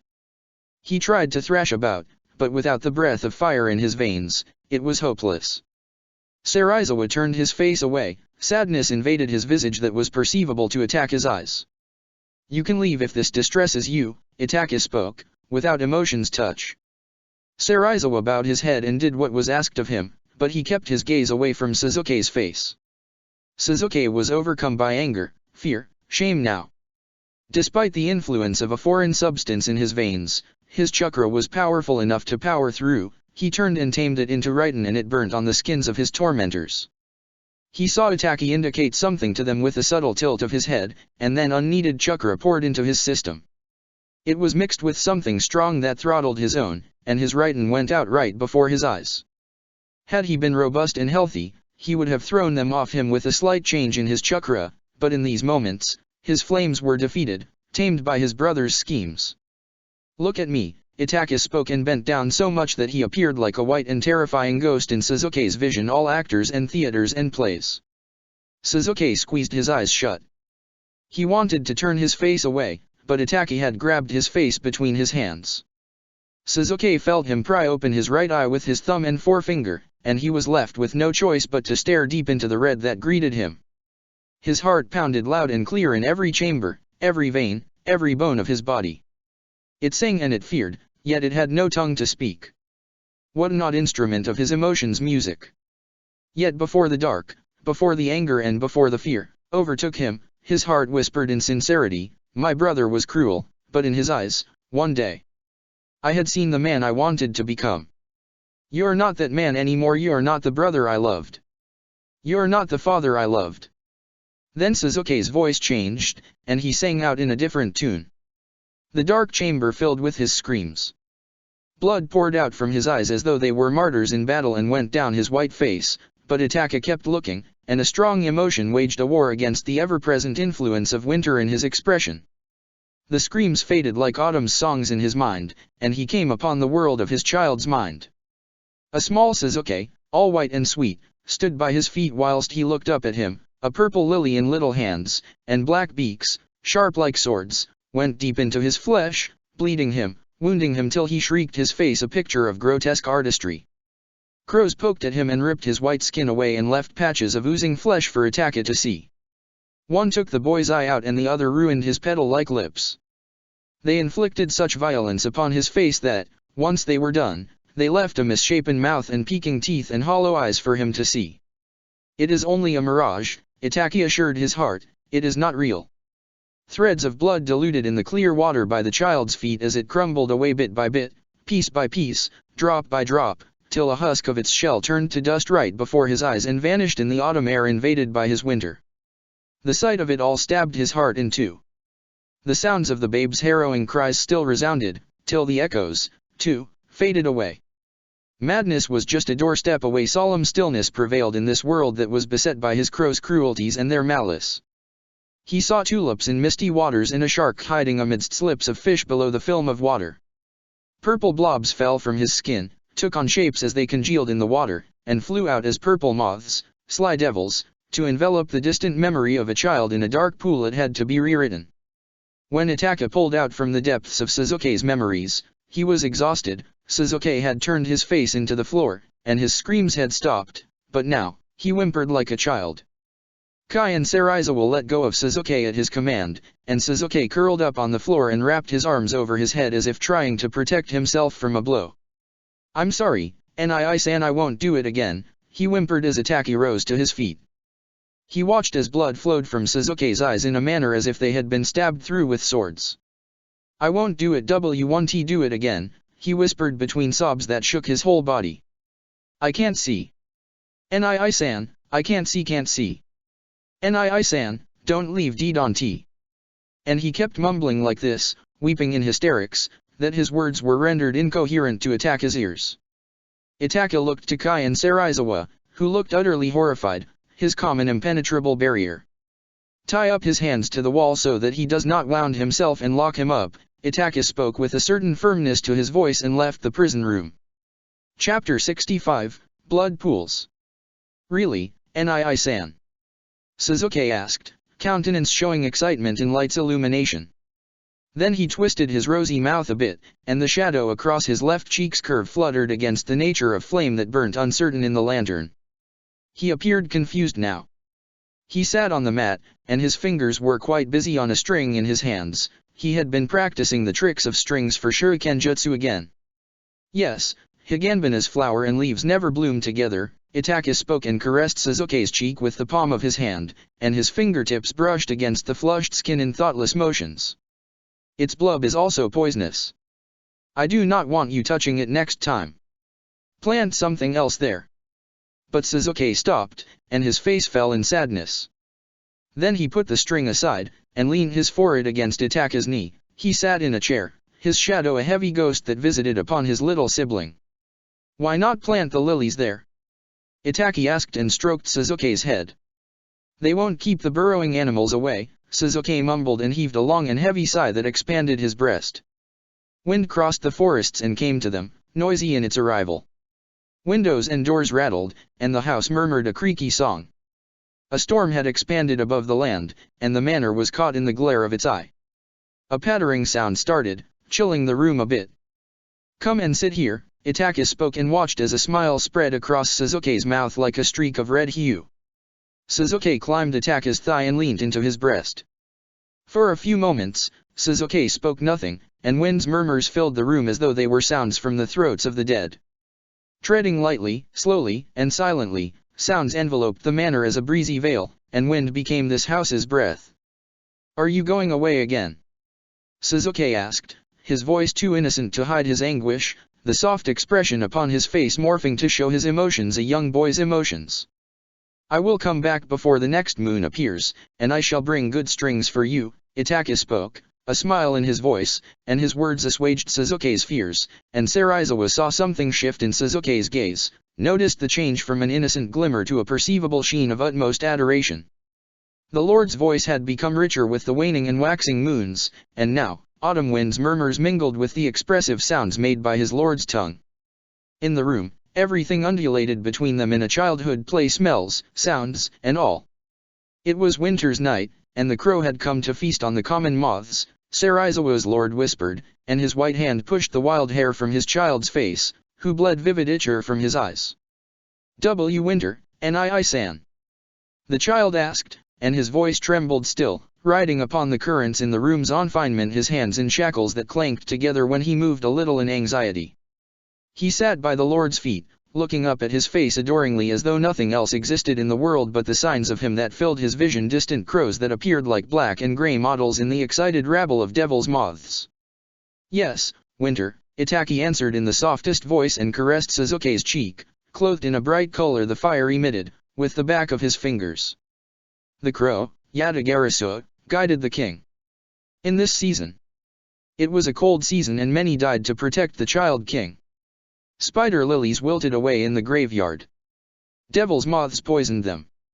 Their vapors consumed other moths, as well. And in winter's deep, the king alighted on the mountain, all immortal and powerful. And this time, a ghost smile touched the Lord's lips, and he bent forward to press a kiss to the distressed child's brow. Black hair slid down across his white skin as ink across the scroll to paint his features with exquisiteness. Suzuki's face crumpled. He took in quick and short breaths, then he wept. His body shook with fever. The winds and fever and Lord had been very unkind to him. He pressed his forehead to his Lord's, Itaka's, knee, and his shaking fingers gripped his ankle in adoration, in a silent plea, sounds that came from the deep of his breast. "Don't go, Nii-san. I can't see you, it frightens me. This room frightens me," he said through sobs and hitched short breaths, his words wobbled, nearly unintelligible to Itaka's ears. "Hush, do not weep," Itaka spoke, words rich like flowing black ink that filled the room's canvas some more. He lifted Suzuki's chin with the tip of his snowy fingers, long hairless spider legs in the child's deeps, his dreams. "You are a good child. My child. You shall stay here, and sleep, without a sound." Suzuki bent his head forward, and his forehead kissed Itaka's knee again as though he made an obeisance to the Lord. Then he went very quiet as though his spirit had grown weary with visions. Itaka placed his arms on the armrest, his back straight and rigid like his blade. He looked to Serizawa, and his face appeared unfriendly and distant in the dark that permeated this side of the canvas, though his Sherry-non slept as soundly as Suzuki in his eyes. "Lay him down on the futon," Itaka spoke, and Serizawa obeyed with a silent nod. He laid Suzuki out on the futon and pulled the cake butin over his body. He slept as quietly as Itaka had asked of him, like an exhausted child. Itaka did not stay. He rose to his feet, and, without casting another glance upon Suzuki, he walked out of the room, leaving his colors in his child's canvas. Wind blew strong and keen. Storm had come to distort night's colors, yet it did not stay long, only some of its last breaths remained that touched his face and throat. It was quiet in his office, and moon had risen full in the sky. Beneath it stood dark mountains fringed by peculiar trees that stood amidst deciduous ones, whose colors he could not see without his sherry non. Vague mist crossed the landscape and embroiled the forests in a quiet haze, a place sepulchred in silence. He did not speak to his own lord, his heart, and it could not but look at his empyrean substance that had been beggared by the child's, his darling's, present state. All it could hear were its own mundane vibrations and sounds, which it sent through his veins to enrich the body. He heard sounds on the wooden floor and smelt the smell that came from her reeking body, and his heart, his listening instrument, heard a little of his fury. He did not stir nor did he speak when the knock came upon the door. A silence followed the two knocks, which were too loud in this place, and then the door opened and she came into the room, her steps timid. He did not say anything whilst he sat in the cool of the night that came from the open window. His arms rested on the chair's armrest, and his eyes remained transfixed to the faint hues in the night. She had never seen him without his scrolls, without his warmth-abandoned eyes, sitting calmly in unnatural quietness that made her fear him more. "Ayataka-sama," she said, her voice barely keeping up with her tongue. Still he did not stir, as though he had sunk down betwixt the ocean's walls of silence. She clutched the scroll tighter and pressed it to her breast and made her way towards him. Her feet trembled as if mud had clogged them, but she calmed her breaths and heart and approached him, the hum of her heartbeats vibrating in her veins and the air about her. The whole room had become a heart, and its sounds struck her with a hard rhythm. When her gaze fell upon him, she noticed that his face appeared like a bleached bone in the moonlight. She stopped, and her body soaked in the sounds of heart and wind and forests. "Itaka-sama." She said his name again, but the honorific rolled off her tongue as a distorted sound. She was terrified of him. He was a ghost sitting in the chair. At last, his gaze left the darkness in the forest and settled upon her, though he did not speak nor did his eyes. I have a request," she began timidly, and her face and voice exhibited nervousness. She saw a slight glint of something in his eyes before it disappeared, but she lacked the years to define it. "I want the umbu post, the one that's empty after the medic's death." I am aware which post you speak of," Itaka spoke, and his voice soaked through her skin, chilled her. "Why do you want it?" His question surprised her, and she saw that same glint appear and disappear in his eyes, and she felt as though she was a dangling bit of flesh at the vein's end that branched from his heart's venous web. Her body could sense a strange pulse of threat emanate from him, and fear of him, of this place, attacked her heart. However, she willed courage into her breast and took in a deep breath. Then she looked him in the eye and said, "I want to learn more, distance myself from Suzuki. We don't get along. It give us both a bit of space." Itaka did not say anything for a moment, 2 moments, and his eyes watched her in a manner that they possessed the power to cut open her breast to see what was inside. She lowered her eyes immediately, cursed the sherry non. Then she listened to the faint murmurings and ululations in the air. "Place it on the table, Sakura, and come and stand before me in the moonlight," Itaka spoke, and this time, his voice had come out stronger, deeper. Sakura nodded. She took a few steps to place the scroll on the table, and then she went back to stand at the same spot. Moonlight bathed her in its color, and she saw, fear coming from her breast, that his sherry non had risen against the light. His eyes crawled across her body in search of something. "Have you seen Danzo in these past few days?" Itaki asked, and the walls of her world rattled at his voice. "No, I've not," Sakura replied and kept her gaze low. She had no wish to gaze into the dark of his vision's red. "Why do you avert my eyes?" Itaki asked, and the sinister ring, which was sweet, in his voice compelled her to look at him. She did not say anything, and he kept looking at her, a faint smile rising to touch his lips' surface, a playful fish. He had realized that she avoided Danzo's name, and it made her soul ache in terror. "Remove your garments," Itaka commanded, and that strange sweetness disappeared from his voice, like the smile from his lips. Sakura stood stunned, rooted to the spot like a terrified animal. The expression upon her countenance changed to show utmost shock. "Ayataka-sama wa what are all of them?" He cut across her, "every last article, and show me your form now." And the world darkened about her, and everything went dim but the red in his face. Sakura did not know what to do, the darkness, the red, the vibrations. Everything beat her spirit into submission. She did not have it in her to deny his command. Itaki had sensed that Root had branded her with their mark. It was no use hiding anything. Hesitantly, with fingers trembling, she stripped off her shirt, skirt, and shorts and cast them aside.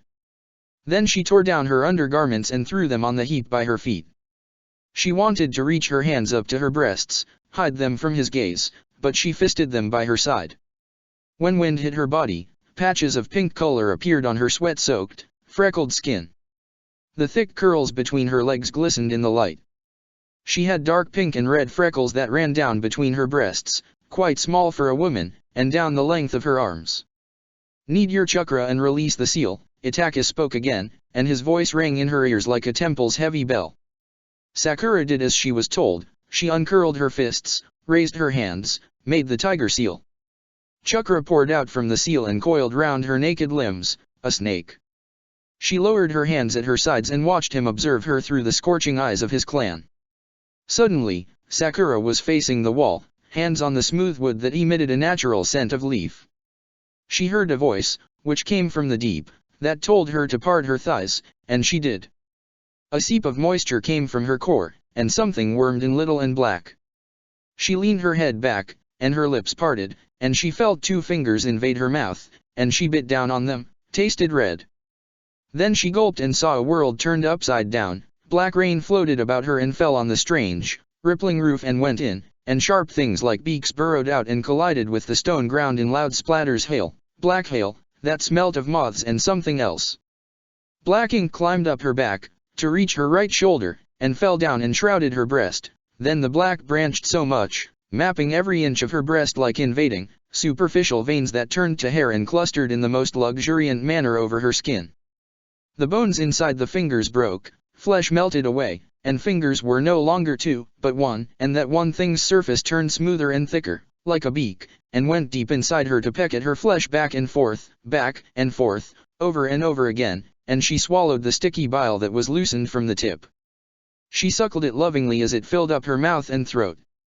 The voiceless crow pulled his beak out, and she drew in a labored breath, a white string stretching taut from the lips. Ghostly night-diseased hair floated upwards into the wind, and they smelled strange as though they had been dunked in the perfumes of winter's rot and whisked before her face. Then the beak parted the fleshes of her thighs to locate her slit. It brushed against the swollen, mucus-coated lips and invaded her damp crevice, plunged in deep and deeper with a quick and hard rhythm, and her cunt pulled it in deep and deeper, squeezed it like a crazed grip, and, as a flood of craving washed down her thighs, she felt no shame. She stood with her back to the crow, trembling feet planted apart, heat coiling in her thighs that quaked with tension. "Your tricks will be the death of you. No matter how much you want this," a distant voice filled her ear with a whisper, but she swallowed the wave that throttled her senses, and when the beak struck her core, a deep, visible arch formed in her neck and back, sweat splashed everywhere, and she pushed her buttocks back repeatedly, against the crow, in vulgar motions and took all of it into her cunt, her body shuddering in a frenzy to reach the shores of this torturous pleasure's release. Then she squeezed hard, squeezed harder, till she felt the organ tremble and thicken inside her, felt the fluid spring from the tip to fill up her womb. Sakura grunted. The sound spread through the ocean as silent ripples, and as the waters from woman and beast conjoining flowed down her thighs, she was spent. It had touched her depths and bent her spirit into gratitude, heaven's mockery. She slid down to the ground, eyes opening to see a scene that filled her with terror, lust fleeing faster than rowdy children from her body. An ink ocean expanded before her as far as the eyes could see in endless black. A forest that whispered, full of withering trees, straggled north behind her. She rose up under the full moon and saw a mass of bone-white bodies widening in its light. Her heart and the courage it vaunted of faded away beat by beat, drop by drop, pulse by pulse. Veins appeared in the withered ground, thirsty. Then, as though the crow sky had heard its pleas, rain descended. Veins expanded and grew thicker with water and turned to black mud, which bubbled and birthed little hatchings, which caught and caught, till the waves surged forward to crash onto them, destroying them to little jagged pieces. The waters became silent, pristine, and there upon the rippling surface sat Mikoto. She pulled at the collar of her rich red kimono, and it slid down her tender loved skin to gather at her waist. She showed Sakura her white breasts. Then she lifted up a babe from inside the water and pressed its face to her breast. The little one parted its mouth in hunger and suckled on the teat, its cheeks pink, mouth red. Black hair framed her face, but it changed. Bones shifted underneath the skin and the contours hardened. They no longer appeared as soft as those of a woman. She had turned into a man, into Itake. His breast became well-defined and hair flowed across white, and the babe cried in his arms in hunger again. Then Fugaku appeared in her vision. He, too, held a little child in his arms, and he, too, turned into him. The air had become stale, heavy, very heavy. The Itake that wore a woman's kimono looked at her, and through the curling lashes that shaded his eyes, she saw the familiar gleam of red. Then his lips were smiling in an unnatural manner that was so unbecoming of him. His face still possessed a hazy touch of Mikato's fine features, and Sakura did not think she had ever seen anything so beautiful, perfect, ugly in her entire life. Itake's shoulders shook, and he emitted a strange sound. His voice's terrifying seduction passed into a laughter that went wild along the shore. I do not laugh in this manner.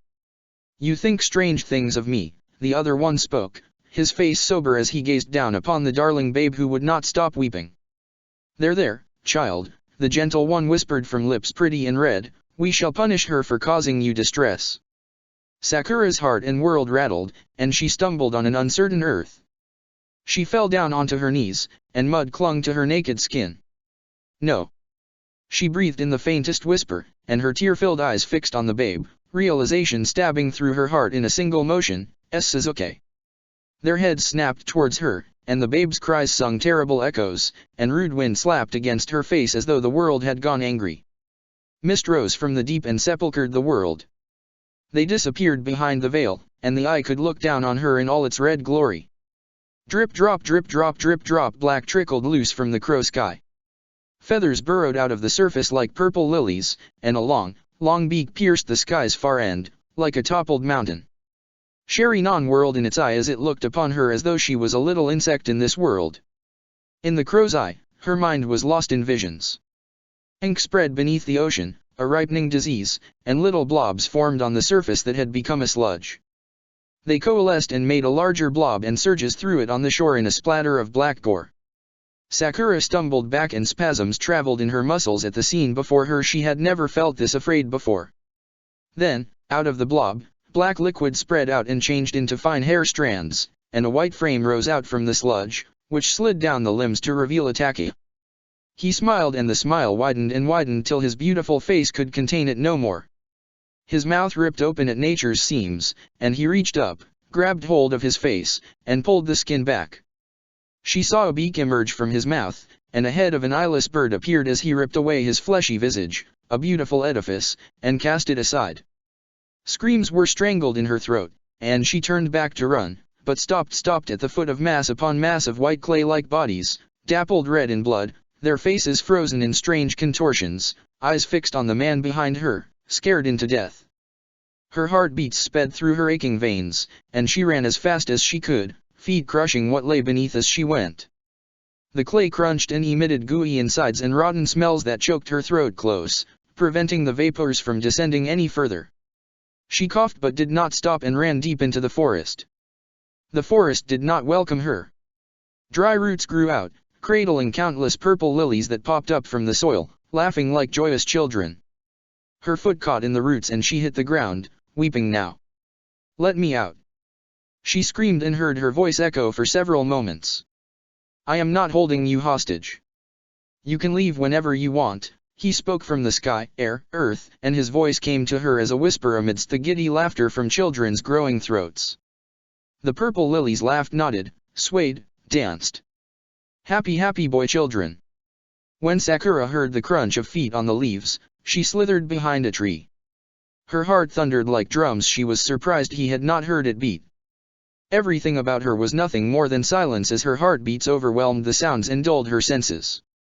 Sakura peeked from behind the tree, not making any sound. The strange creature, with head of crow and warped body of man, went away. She inhaled a broken breath, and let out a quick, sudden one when she found him standing before her, lips clothed in a comely smile. He approached her and began to shake free of his white skin. That triggered her defenses to high alert. This time, she did not run. Anger and fear etched her face, and she made a rock-hard first and hit his breast with all her might. His face changed into that prisoner's she had killed. Then black ink sprayed out with the blow and splashed her face and the tree behind her. Sakura fell back against the tree, her breaths calming, the convulsions in her limbs going away, but she heard a wriggling sound and snapped her head up, her eyes flashing fear. The trembling returned in her body with full force. The droplets had merged together again, and hair leaked out from the holes in the old tree and descended before her as a curtain, and his moon-adored arms tore free from the sludge. She saw a bit of his face in the black mass, but a crow's head tore out of his mouth before it could attain its perfect shape, and before she could react, he swallowed up her head. She screamed and hot, rancid-smelling liquid coursed down her legs like rain. Sakura slumped down to the floor and screwed up her eyes. Moments passed by and breeze went across her shivering body. She opened her eyes, ever so slowly, and her vision focused on him. He had not moved an inch from his chair. Genjutsu? You have created a vulgar mess, Itaka spoke, his face white as the dead clayman in his illusion. Beside him stood Sarizawa. His head was bowed, and his hands were clasped obediently behind his back. Clean this up, he instructed Sarizawa, a frown disturbing his smooth brow. Then he rose up and left the foul-smelling room. When Itaka stepped outside, wind rolled above his head, a palpable presence. Her memories had told him so much, and as wind smell wormed into his nostrils, a mist covered his world in a soft caressing. He walked with his dearest friend, looking at his countenance. Danzo didn't say anything else. Itaki asked in a boy's voice. Shisui shook his head. His silence was heavy upon Itaka's heart. We were driven out of the village because the Elders' Council realized that the Mangekyo can control the daemons, Shisui said, and turned his face towards the shadows to look at the dark and what it hid. Sometimes, men tailed him, and they had to be given a swift death to avoid any trouble. But Oto-sama already knows this, Itaka said, and took long steps as he briskly walked alongside Shisui towards the end of their village, graveyard bound. They walked through the bridal bed of dews and sorrows of gravestones rise in the darkness. It isn't that simple, Shisui broke off and stopped before a quiet cluster of graves. The Uchiha elders are right, it's about the lands.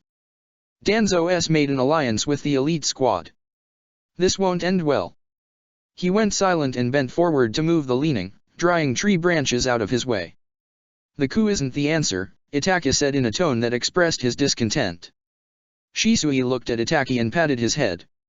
You're still young, you'll learn, he spoke, smiling. A glowing lantern swayed above their heads. Little insects had crowded it, bewitched by the artificial light, thinking it to be a moon in their reach. Do you think Minato-san can help us? Itaki asked and saw surprise come into Shisui's face. I don't know. He stopped, hand on the wet stone. He made the seal for the host. It was under his care, too. All that disgrace, I don't think he's in a position to help anyone. Danzo thinks a clan made it go berserk, Itaka said with impatience and stepped forward to stand in the mellowing yellow light. You don't think he could be talking about? He didn't say anything about us, Itaki, Shisui cut him off in a heavy and harsh voice, and then he looked apologetic. I'm sorry. Forgive me. What are you doing? Itaki asked as Shisui squeezed through the gaps between the rough branches to go in the back. It's this. Shisui told him, and wondrous visions that had ordered from the deep ended in his eyes. He was a boy no longer. He knelt by the sacred stones and moved the lush branches, and there it was, another tunnel. Itaki heard steps behind his back, and he rose to his feet. Wind moved through his hair, and he turned a little to look behind him. It was Nomura. Air stirred into song and combers wider and wider spread quiet as the flowers by her feet. Camellia, white ones, unbidden grew. Silently, leaves drifted across the coarse earth. With a lily in hand, a smile on the lips, she stood in the cool light, hair black at the temples. Sun and dew mantled her cheeks with a shade meek. The red ones possessed spatters so vivid in the haze of shallow waters by the trees. The lily quivered in her hand, its color drained of splendor and sheen by the new winds, such unkind winds. She looked down, lashes brushing against the cheeks. She passed her hand over her belly. There it germinated, his seed, his child. She could feel it coiling in her womb, a male chakra that was like his. A smile appeared on her lips, ah, thy sweet lips and the darkened shade of thy flesh in the evening sky. She stepped from the shade of trees and into sun. Her kimono flowed in layers of fine silk and golden threads glimmered through the folds, their color like the underside of a powerful wave. Mist obscured her vision, a sherry non she did not possess. The eye was an apotheosis of a warrior, a man. Men's visions morphed, set alight by the songs from the lips of the dead that filled their eyes with passion's color. What a strange song, lovely colors that mocked the dead with a gaudy show. Few women possessed this power, there had not been a woman with the red eyes in their clan for a few generations. Her smile faded in thought, eyes drifting to scale the lake that sent wind's breaths in her direction. Its slumber was deep this season. Come winter, its slumber would be deeper like death. An odor of moths came floating on wind from beyond the shores. It pierced her nostrils and overcame her senses, temporarily. They had mated with the pink ones in a frenzy, expelled their poisons, and flown away in nature's mirage to the lush meadow where lilies upgrew, brimming the valley with a purple mist. She put her hand over her nose and mouth and turned from the lake. It was drunk on the smells of devil's moths of autumn's equinox. The ones with wings pink would writhe in passion, and they would die in passion. Few laid eggs that would birth the purple ones, just the purple ones. They had to mate with the other moths that possessed dull shades to birth pink ones like them. Her eyes caught sight of one lonely pink moth writhing in the grass, covered in dew that glimmered in sparse light. Its belly had much of the purple poison, its wings lacked the strength to carry it beyond the shores to the other side. In agony and love it twisted, wings wounded after flights of fancy, it had wantoned amidst the lilies. Left it here that cold rabble to die a slow death mapped with illusions. It jumped, restless, and here would be its grave, silence, without a lid this earth never gave. Shivatobana, with models purple on delicate red, it beckoned its tiny soul, but the sensation had overweighted its form. It withered and writhed till the air's garment moved in answer. The slumbering bit of clumps in her womb, a hushed flesh, trembled in agony. Deeper and deeper her flesh shook, and the chill met her bosom, and she felt a want. Her trembling hand clutched at her belly, and she saw the white garment turn red at her thighs. Red gushed forth and fell on the shaking camellia and became its garb. He died in silence in her belly. She leaned her head back, face warping in pain, and gave forth a scream so loud, yet it had met its death inside her without a whimper. And the gloomy shore turned red by her feet into a blood pool that beckoned her in the afterlife, and her unformed babe's cries rose with an upward thrill that rattled her forever. A hump of dark mountains stood in the distance, beyond the mist, lake, forest, they were mighty. She had half a desire to turn to another vision, but she did not. They had looked lovely in the morning, tall and perpendicular, enveloped by mist under primroses streaks in the autumn sky. Now, their shadows shed a gloom over the lake, and the effect was always frightening. She sat in the doorframe, her feet dangling above the ground that was enveloped in dews. A rush of wind came in from the outer world, and she inhaled deeply to savor the smell of blooming purple lilies. It was their time, their season of joy. A dread fell upon her, and her frame shuddered in the cold. The missive flapped under the lantern, a white one she had placed on it, and created crack crackle crack sounds that were loud in the dead of the night. The lantern cast a light on the garden, limning the stones of the old well. Whistles came up from its mouth. It was dry, it always went dry in autumn and winter. Servants went out on foot to gather water from a stream in their family's graveyard. They had to quench their thirst from the stone valley of the dead. Her mind went back to the letter and the purple lilies hidden between its folds. He had not answered her pleas. Left her alone. Her lips shuddered with a sudden throb deep in her breast, and she, too, felt a want in her flesh. The knot had tightened by desire's hands, and she felt empty without him now. Into the winds her breaths went, full of pleas that vanished into the forest. She had waited and she had waited, but he had not come. Days turned into nights, and nights turned into days again, but still he did not come, and her flesh hurt in his absence, and her heart wept without his presence. The missive crackled, and she thought of the older one, and she hated him so. Hated him with all her heart and soul. He had taken Suzuki from her, taken her joy. Cruel, so cruel, her heart yearned with the melodies it could not speak of. Cold, so cold, his grasp over the younger one. She hated him, all of him. Placing her hand over her bosom, she listened to her heart, The crow's perfection was artifice, his beauty, tricks, his heart, a stone-cold grave, his gaze, a blood pool in her dreams, and in dreams he haunted her, and in waking he taunted her. He frightened her, and her heart in despair dreamed what she could not have, and in the agony of the chase, she had broken it. She opened her eyes and looked at the dark low-hung sky that was overtaken by gray, a storm, another dreadful storm. The thoughts crept away into the forest with the shadows, with light at their heels. Her soul felt lighter with the touch of wind that smelt of moths this time. When would this season end? She heard creaks on the floor and panic came across her face. Quickly, and with vigilance, she turned to the floor bed and hid the letter underneath the makara. She turned around just as quickly, and in thoughtlessness, knocked the lantern onto the floor. "Ona-san." A girl's voice came from the door. A breath later, she opened the door and peered at the light radiating in waves towards the corners. It was dark and shadows sat squeezed behind furniture, hiding in wait. A lamp's painting lay abandoned on the floor bed. It depicted a scene of autumn with lilies in the flush of eternal youth. She could almost see the fabled Rin-Egan, the immortal eye, gleaming in their midst. "You're still awake?" she asked and slid shut the door. A small wailing sound went round the house right after this gesture, but she paid it no mind. She walked to her sister, her feet creaking on the floor, and her face slowly came into the light. Her long dark hair was in a ponytail that emphasized her slender neck that had a pink hue at this hour. I couldn't sleep. You should go to sleep, Hanabi. Oto-sama's worried about your health," she mumbled, grasped the lantern, and placed it in an upright position. The gleam, rising, revealed Hinata's white face, framed between the black hair. Her face was expressionless. Hanabi let out a short breath and looked out towards the sky. "You." Hanabi's voice trailed off as though she did not want to speak. "You haven't taken the Shirabaikuni's teachings to the temple in a long time. You don't go there anymore." Hinata turned her face away. Night's shades were deep in the sky and Kama's hands puttered in the dark, in her breast for the younger Uchiha's memories, her tongue fast bound whilst they searched.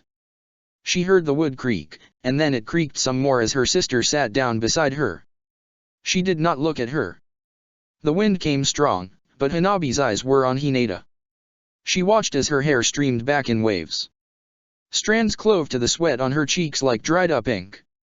There was no blush on her cheeks, just a lifeless color of tsubaki stolen by winter, a spectacle for a murder of crows. Hanabi did not speak, and Hinata remained silent. They sat like this for what felt like endless moments in the lull before the storm. In the light, Hinata's countenance was sober and gloomy. Then from the forest came strange noises, and she could not hear the creaks of her house above them at all. Hanabi leaned her head against Hinata's shoulder and stole her hand in hers, but her sister was quiet, so she raised Hinata's hand to her lips and kissed it. This brought a faint smile to Hinata's lips, but she said nothing more in answer. "What's the matter, Ona-san?" she asked, combing Hinata's hair away from her cheeks. "Nothing, She stopped and breathed in loudly and turned to her. "Is it about the Chunin post?" Hanabi asked and squeezed Hinata's hand. "Tsunade-sama said that Suzuki gets to decide. It isn't that Minataka's decision to make. You shouldn't worry." She smiled. Hinata looked skyward and watched the stars fade away behind the clouds. The flame in the lantern flickered and made bright the chakra particles dancing in the air. They came out of flora and earth, nature's exhalations, and glimpsed in the light like stars at arm's length. "Look, Ona-san!" Hanabi exclaimed and sprang to her feet. "Forest ghosts, they've come early." She turned around and looked down at Hinata, her whole face seemed to smile. Hinata stepped down onto the cool grass and felt few of them collide with her cheeks. They left a strange tingling sensation in her skin, like a sudden rush of blood. They knocked against one another and vanished away, but many more kept coming. It was as though she stood in a lake of fireflies.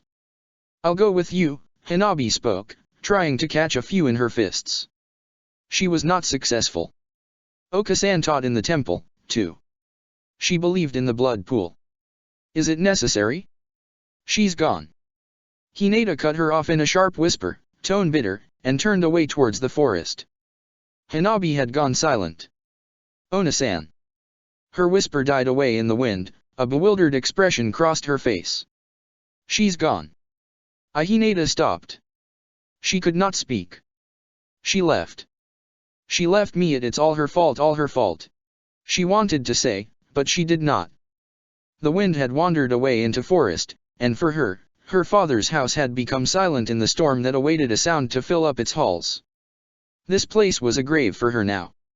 Hanabi drew near and placed her hand on her shoulder. She had a gleam in her eyes. She loved you. She paused and pressed her lips together to stop her tears from coming.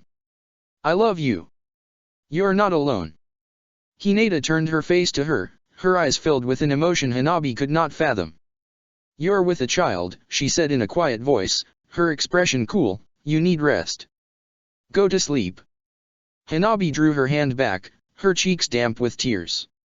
She hesitated for a moment, but turned away from Hinata. After taking a few steps, she stopped, a wounded expression on her face, and said, I gathered the tsubaki for you. You look lovely when you take them to the temple. Okasan always liked it. Then she walked away, her feet crunching and creaking on the leaves and wood, a trail of sounds. Hinata closed her eyes, listening, and from the dark, a treble broke and crashed into her breast, unleashing her passions. Lightning flashed and wind and rain came and whipped her raw. She took one step, then two, then three, and before she knew her destination, she was running barefooted into the forest mad.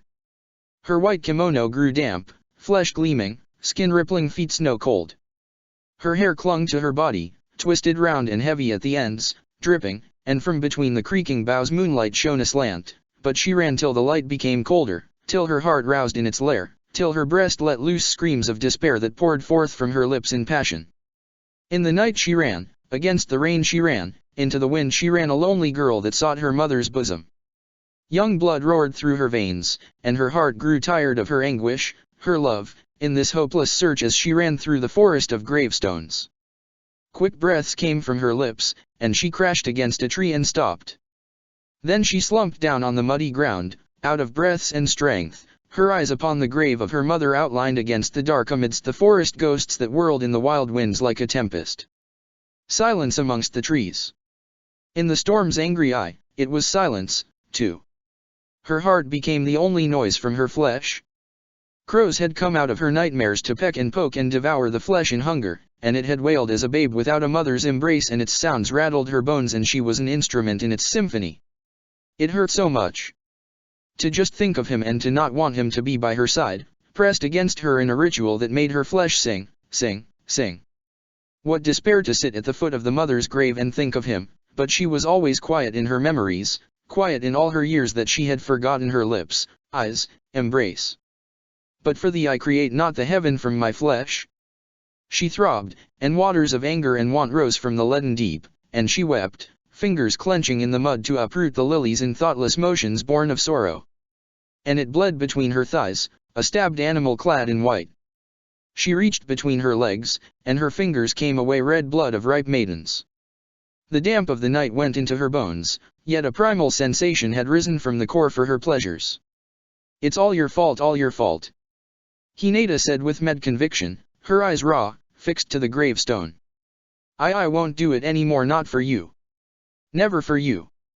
Eager, her hand slipped back between her dimpled thighs, and her finger went deep inside to unfurl her flesh's cravings. Her eyes fluttered and saw chakra particles become apparent like a revelation, bright in the dark, and in their midst she thought of him, her, and cast forth, into the winds, her dread, sighing. Nomura stood in his ceremonial clothes. Fog floated over the mounds in curling waves at his feet. His beautiful attire flowed in the breeze that blew inwards to the graves in whispers. He was tall, his figure commanding and graceful. Behind him, high up in the night sky, was the waning luminary, and it made gleam his accoutrements, upon which he had invested care and regard. He stood quiet, a smile in his eyes, as he looked at the boy, now a man, who stood in front of him, silent like his father's grave but full of treachery that he had never enjoyed. For some moments, he lent his ears to nature's steady tongues, which he had known like the changing tongues of men. A mystery that you are the one to find another sign of Leaf's treachery, Nomura spoke, his mouth smiling. You always surprise me, young Itake. Itake did not speak, his countenance a white mask like always. Signs of night dropped heavily along his right cheek, but he appeared unfazed by the dark that dwelt in his breast as a crafty companion of years. Nomura's gaze wandered to the right, and his smile grew. Some of the names have faded away. Their families weep for them. They do not want the dead to remain without a name. He spoke and leaned forward to gaze upon an old gravestone with carvings that had faded away after many storms. You would agree that these are sentiments of the living. Some of them want to forget, and some want to do nothing but let the dead live on. He reached down and felt the carvings with his hand as though he was lost in thoughts from the past. Madness, Nomura spoke gently, straightened his back, stood tall and dignified. Fog obscured the graves and climbed the gravestones, but Itaka stood tall in the midst of nature's tricks, a hideous shadow of dread that floated behind him, and in all outward semblance, he possessed the ghostly visage of his father that mocked Nomura even after his death. You look much like your father, yet you scarcely possess the benign nature he had, he spoke, eyes fixed with an expression of deep thought on Itaka. What a shame, for he was a man loved by all his people.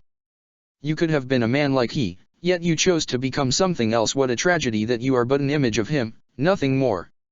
With a sudden movement, as if disturbed by a menacing thought, Nomura's eyes searched for a gravestone amidst the trees and fog. His Sharinon appeared to guide him to his destination, a grave by the tree. The hard earth broke the sounds of his steps as he walked to the gravestone jutting out of the ground, with a few bright flowers nodding along the stone grave. Nomura settled himself down on the ground and rested his back against the tree. Then he spoke again, his voice rising above wind's murmurings. My darling sister lies quiet in her stone crib. He paused, and his breath came thick. She does not speak. I cannot forgive the man who ended her life. And still Itaka said nothing. His eyes fixed on the moon that was half hidden behind the clouds. Storms came and went. Autumn was a dreadful season. The path that led to this graveyard from the Uchiha village had worn away, but he had little desire in his heart to mend it. I heard dreadful screams as I passed by your house, Nomura spoke calmly, and his voice broke on the stillness that surrounded the graves.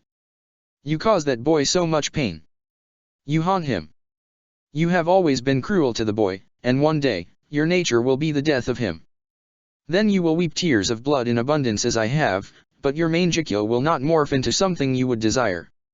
A compensation for your loss. Remember my words. Then, struck by a nameless emotion in the heart, Itaka walked away, shadows succoring him back home, sounds of charms beckoning him from a grave behind him, and as he walked further away from his father's grave, he was benighted in the night. Remember my words, child, a voice spoke, and he opened his eyes to a gloomy room. She sat by him on the matted floor, a teacup in her aged hands. Rao did not have a smile on her lips tonight. Itaka did not say a word. He looked down at the scroll that lay open on the low table. There was a brush in the ink bottle, but he had not taken it out. The scroll was blank. He picked up the teacup from the table and took a sip. It was sweetened in the way he liked. Rao reached out and brushed away the wrinkles on his haori, which was of the purest white. Then she brushed away the long hair that lay over his shoulder. Her shining eyes gazed at him from her face that filled with love and more love, but he did not look back at her. His eyes focused on the dark near him. You should place more barriers on the door, Rao spoke and placed the cup down on the table. The tea had gone cold in her hands. People will talk. I do not want anyone to cause you more distress. He breathed in deeply, eyes wandering the room. It was dark, and shadows filled the scroll cabinets and stood menacing behind the partition screen. A steady, bright light, yellow in shade, spread out from the lantern on the table, but it was not enough to illuminate his surroundings. At length he spoke, his voice heavy in a manner that lacked softness. It will make the room oppressive for him. He might grow ill, and I do not want that for him when he is weak. It is fine the way it is, I care not. Itaka, child, you. It is fine, he cut across her in a tone of finality, his eyes hard as he looked at her, and she fell silent, and he looked away again into the dark, a side of his white face cast in shadows. The hearth in his room had gone grave cold, yet he had not bothered to kindle it again. Her toes and hands were chilled. In the light, his form was erect, and his face filled with quiet storms she did not know how to assuage, and though his countenance was cool, he had a temper tonight, and she had not seen this side of him in so long. In the damp and moisture of autumn nights, when he was but a babe, She used to take him into her lap and put him to sleep by the hot sunken fireplace. The pot would whistle above the low flames that possessed a solidity of heat, and his lashes would flutter in distress as he would become aware of the sounds in his sleep. And she took his little hand and pressed it in love, and put her lips to his little red ones that smiled in a dream. Then a lullaby of mountain nuns poured from her lips that broke on the languor of air like music, and she would lift him into her breast and feel his breaths on her lips, in her ear. Now, a firm expression was on his lips, and his language breathed of his heart. She did not know how to make him happy, so she placed her hand over his and felt a chill in his flesh, but she did not let go. Kiku, she stopped and bent her head. She is no more. Rao raised her eyes and saw a little surprise pass over his face. Then calm returned to his countenance, and he appeared in control again. He placed the cup down by the scroll, looked back at her again. When? He asked, his voice cooler now. Last evening, she spoke, and her eyes dropped beneath his strange gaze. They want to bury her in our family graveyard, arrange a funeral for the poor girl. Itaka turned his face into the dark, as if to hide it from her.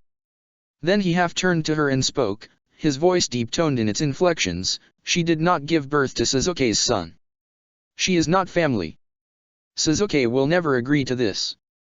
He holds that place dear, a sacred abode of the dead, in his eyes. He will hound me for this. Foolish girl. He quietly half placed his hand on his brow. They will create a fuss. Rao spoke and clasped her hands on her bosom as if in prayer, her countenance radiant with love and sorrow. You must let them have a small place. I do not want more of this for you. It breaks my heart. Yet he looked to her, and his face was set in grim calm she saw very often these days and nights. Let them, he spoke, his expression unchanging. They lied about many things and she reaped the reward in their place. I had warned them of this, but they were greedy.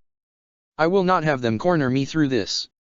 Tell them to leave their home for the other village without a whisper and bury her in the clan's graveyard, or there will be consequences for killing their daughter. But the other girls they might. Rao's voice trailed off at the look in his eyes. Yes, he had a temper tonight. Do you want Suzuki to remain childless without a companion? Itaki asked, his brow frowning in cool anger only he could exhibit, with careless ease. I do not want that for him. I want to see him happy with a family of his own. He does not deserve their ire, and I will not allow them to exhibit it any longer. What will you tell the clan, child? Rao asked, her expression that of bewilderment in the light, her grey hair gleaming at the deeply grooved brow. This never would have happened had you not forced the girl upon him. I warned you, but you did not listen. You should have gone near Izumi, fulfilled your duty, but you did not. And Suzuki might never wake from this state. What will you do if he does not? You must give this clan an heir. You must. It is your duty. She breathed heavily and beheld a wrathful gleam in his eyes that turned red in fury. Itaka's fingers twitched on his thighs, and a light, quick breath came from his lips that showed a red hue. How could you speak of such a cruel, hurtful thing? Itaka whispered, light dimmed, and his face appeared hazy in her gaze. The shadow went across his cheeks like water, but he chose not to look at her. Itake, my child, you must. Rao spoke, persistent, and laid back all the hair on his neck. He sat in silence for a few moments, his breathing a little deep, and she gazed at the dreamy fury that melted into a deep shade in his eyes. At last, he spoke, and his voice was like a quiet stillness to her ears. You should return to your house.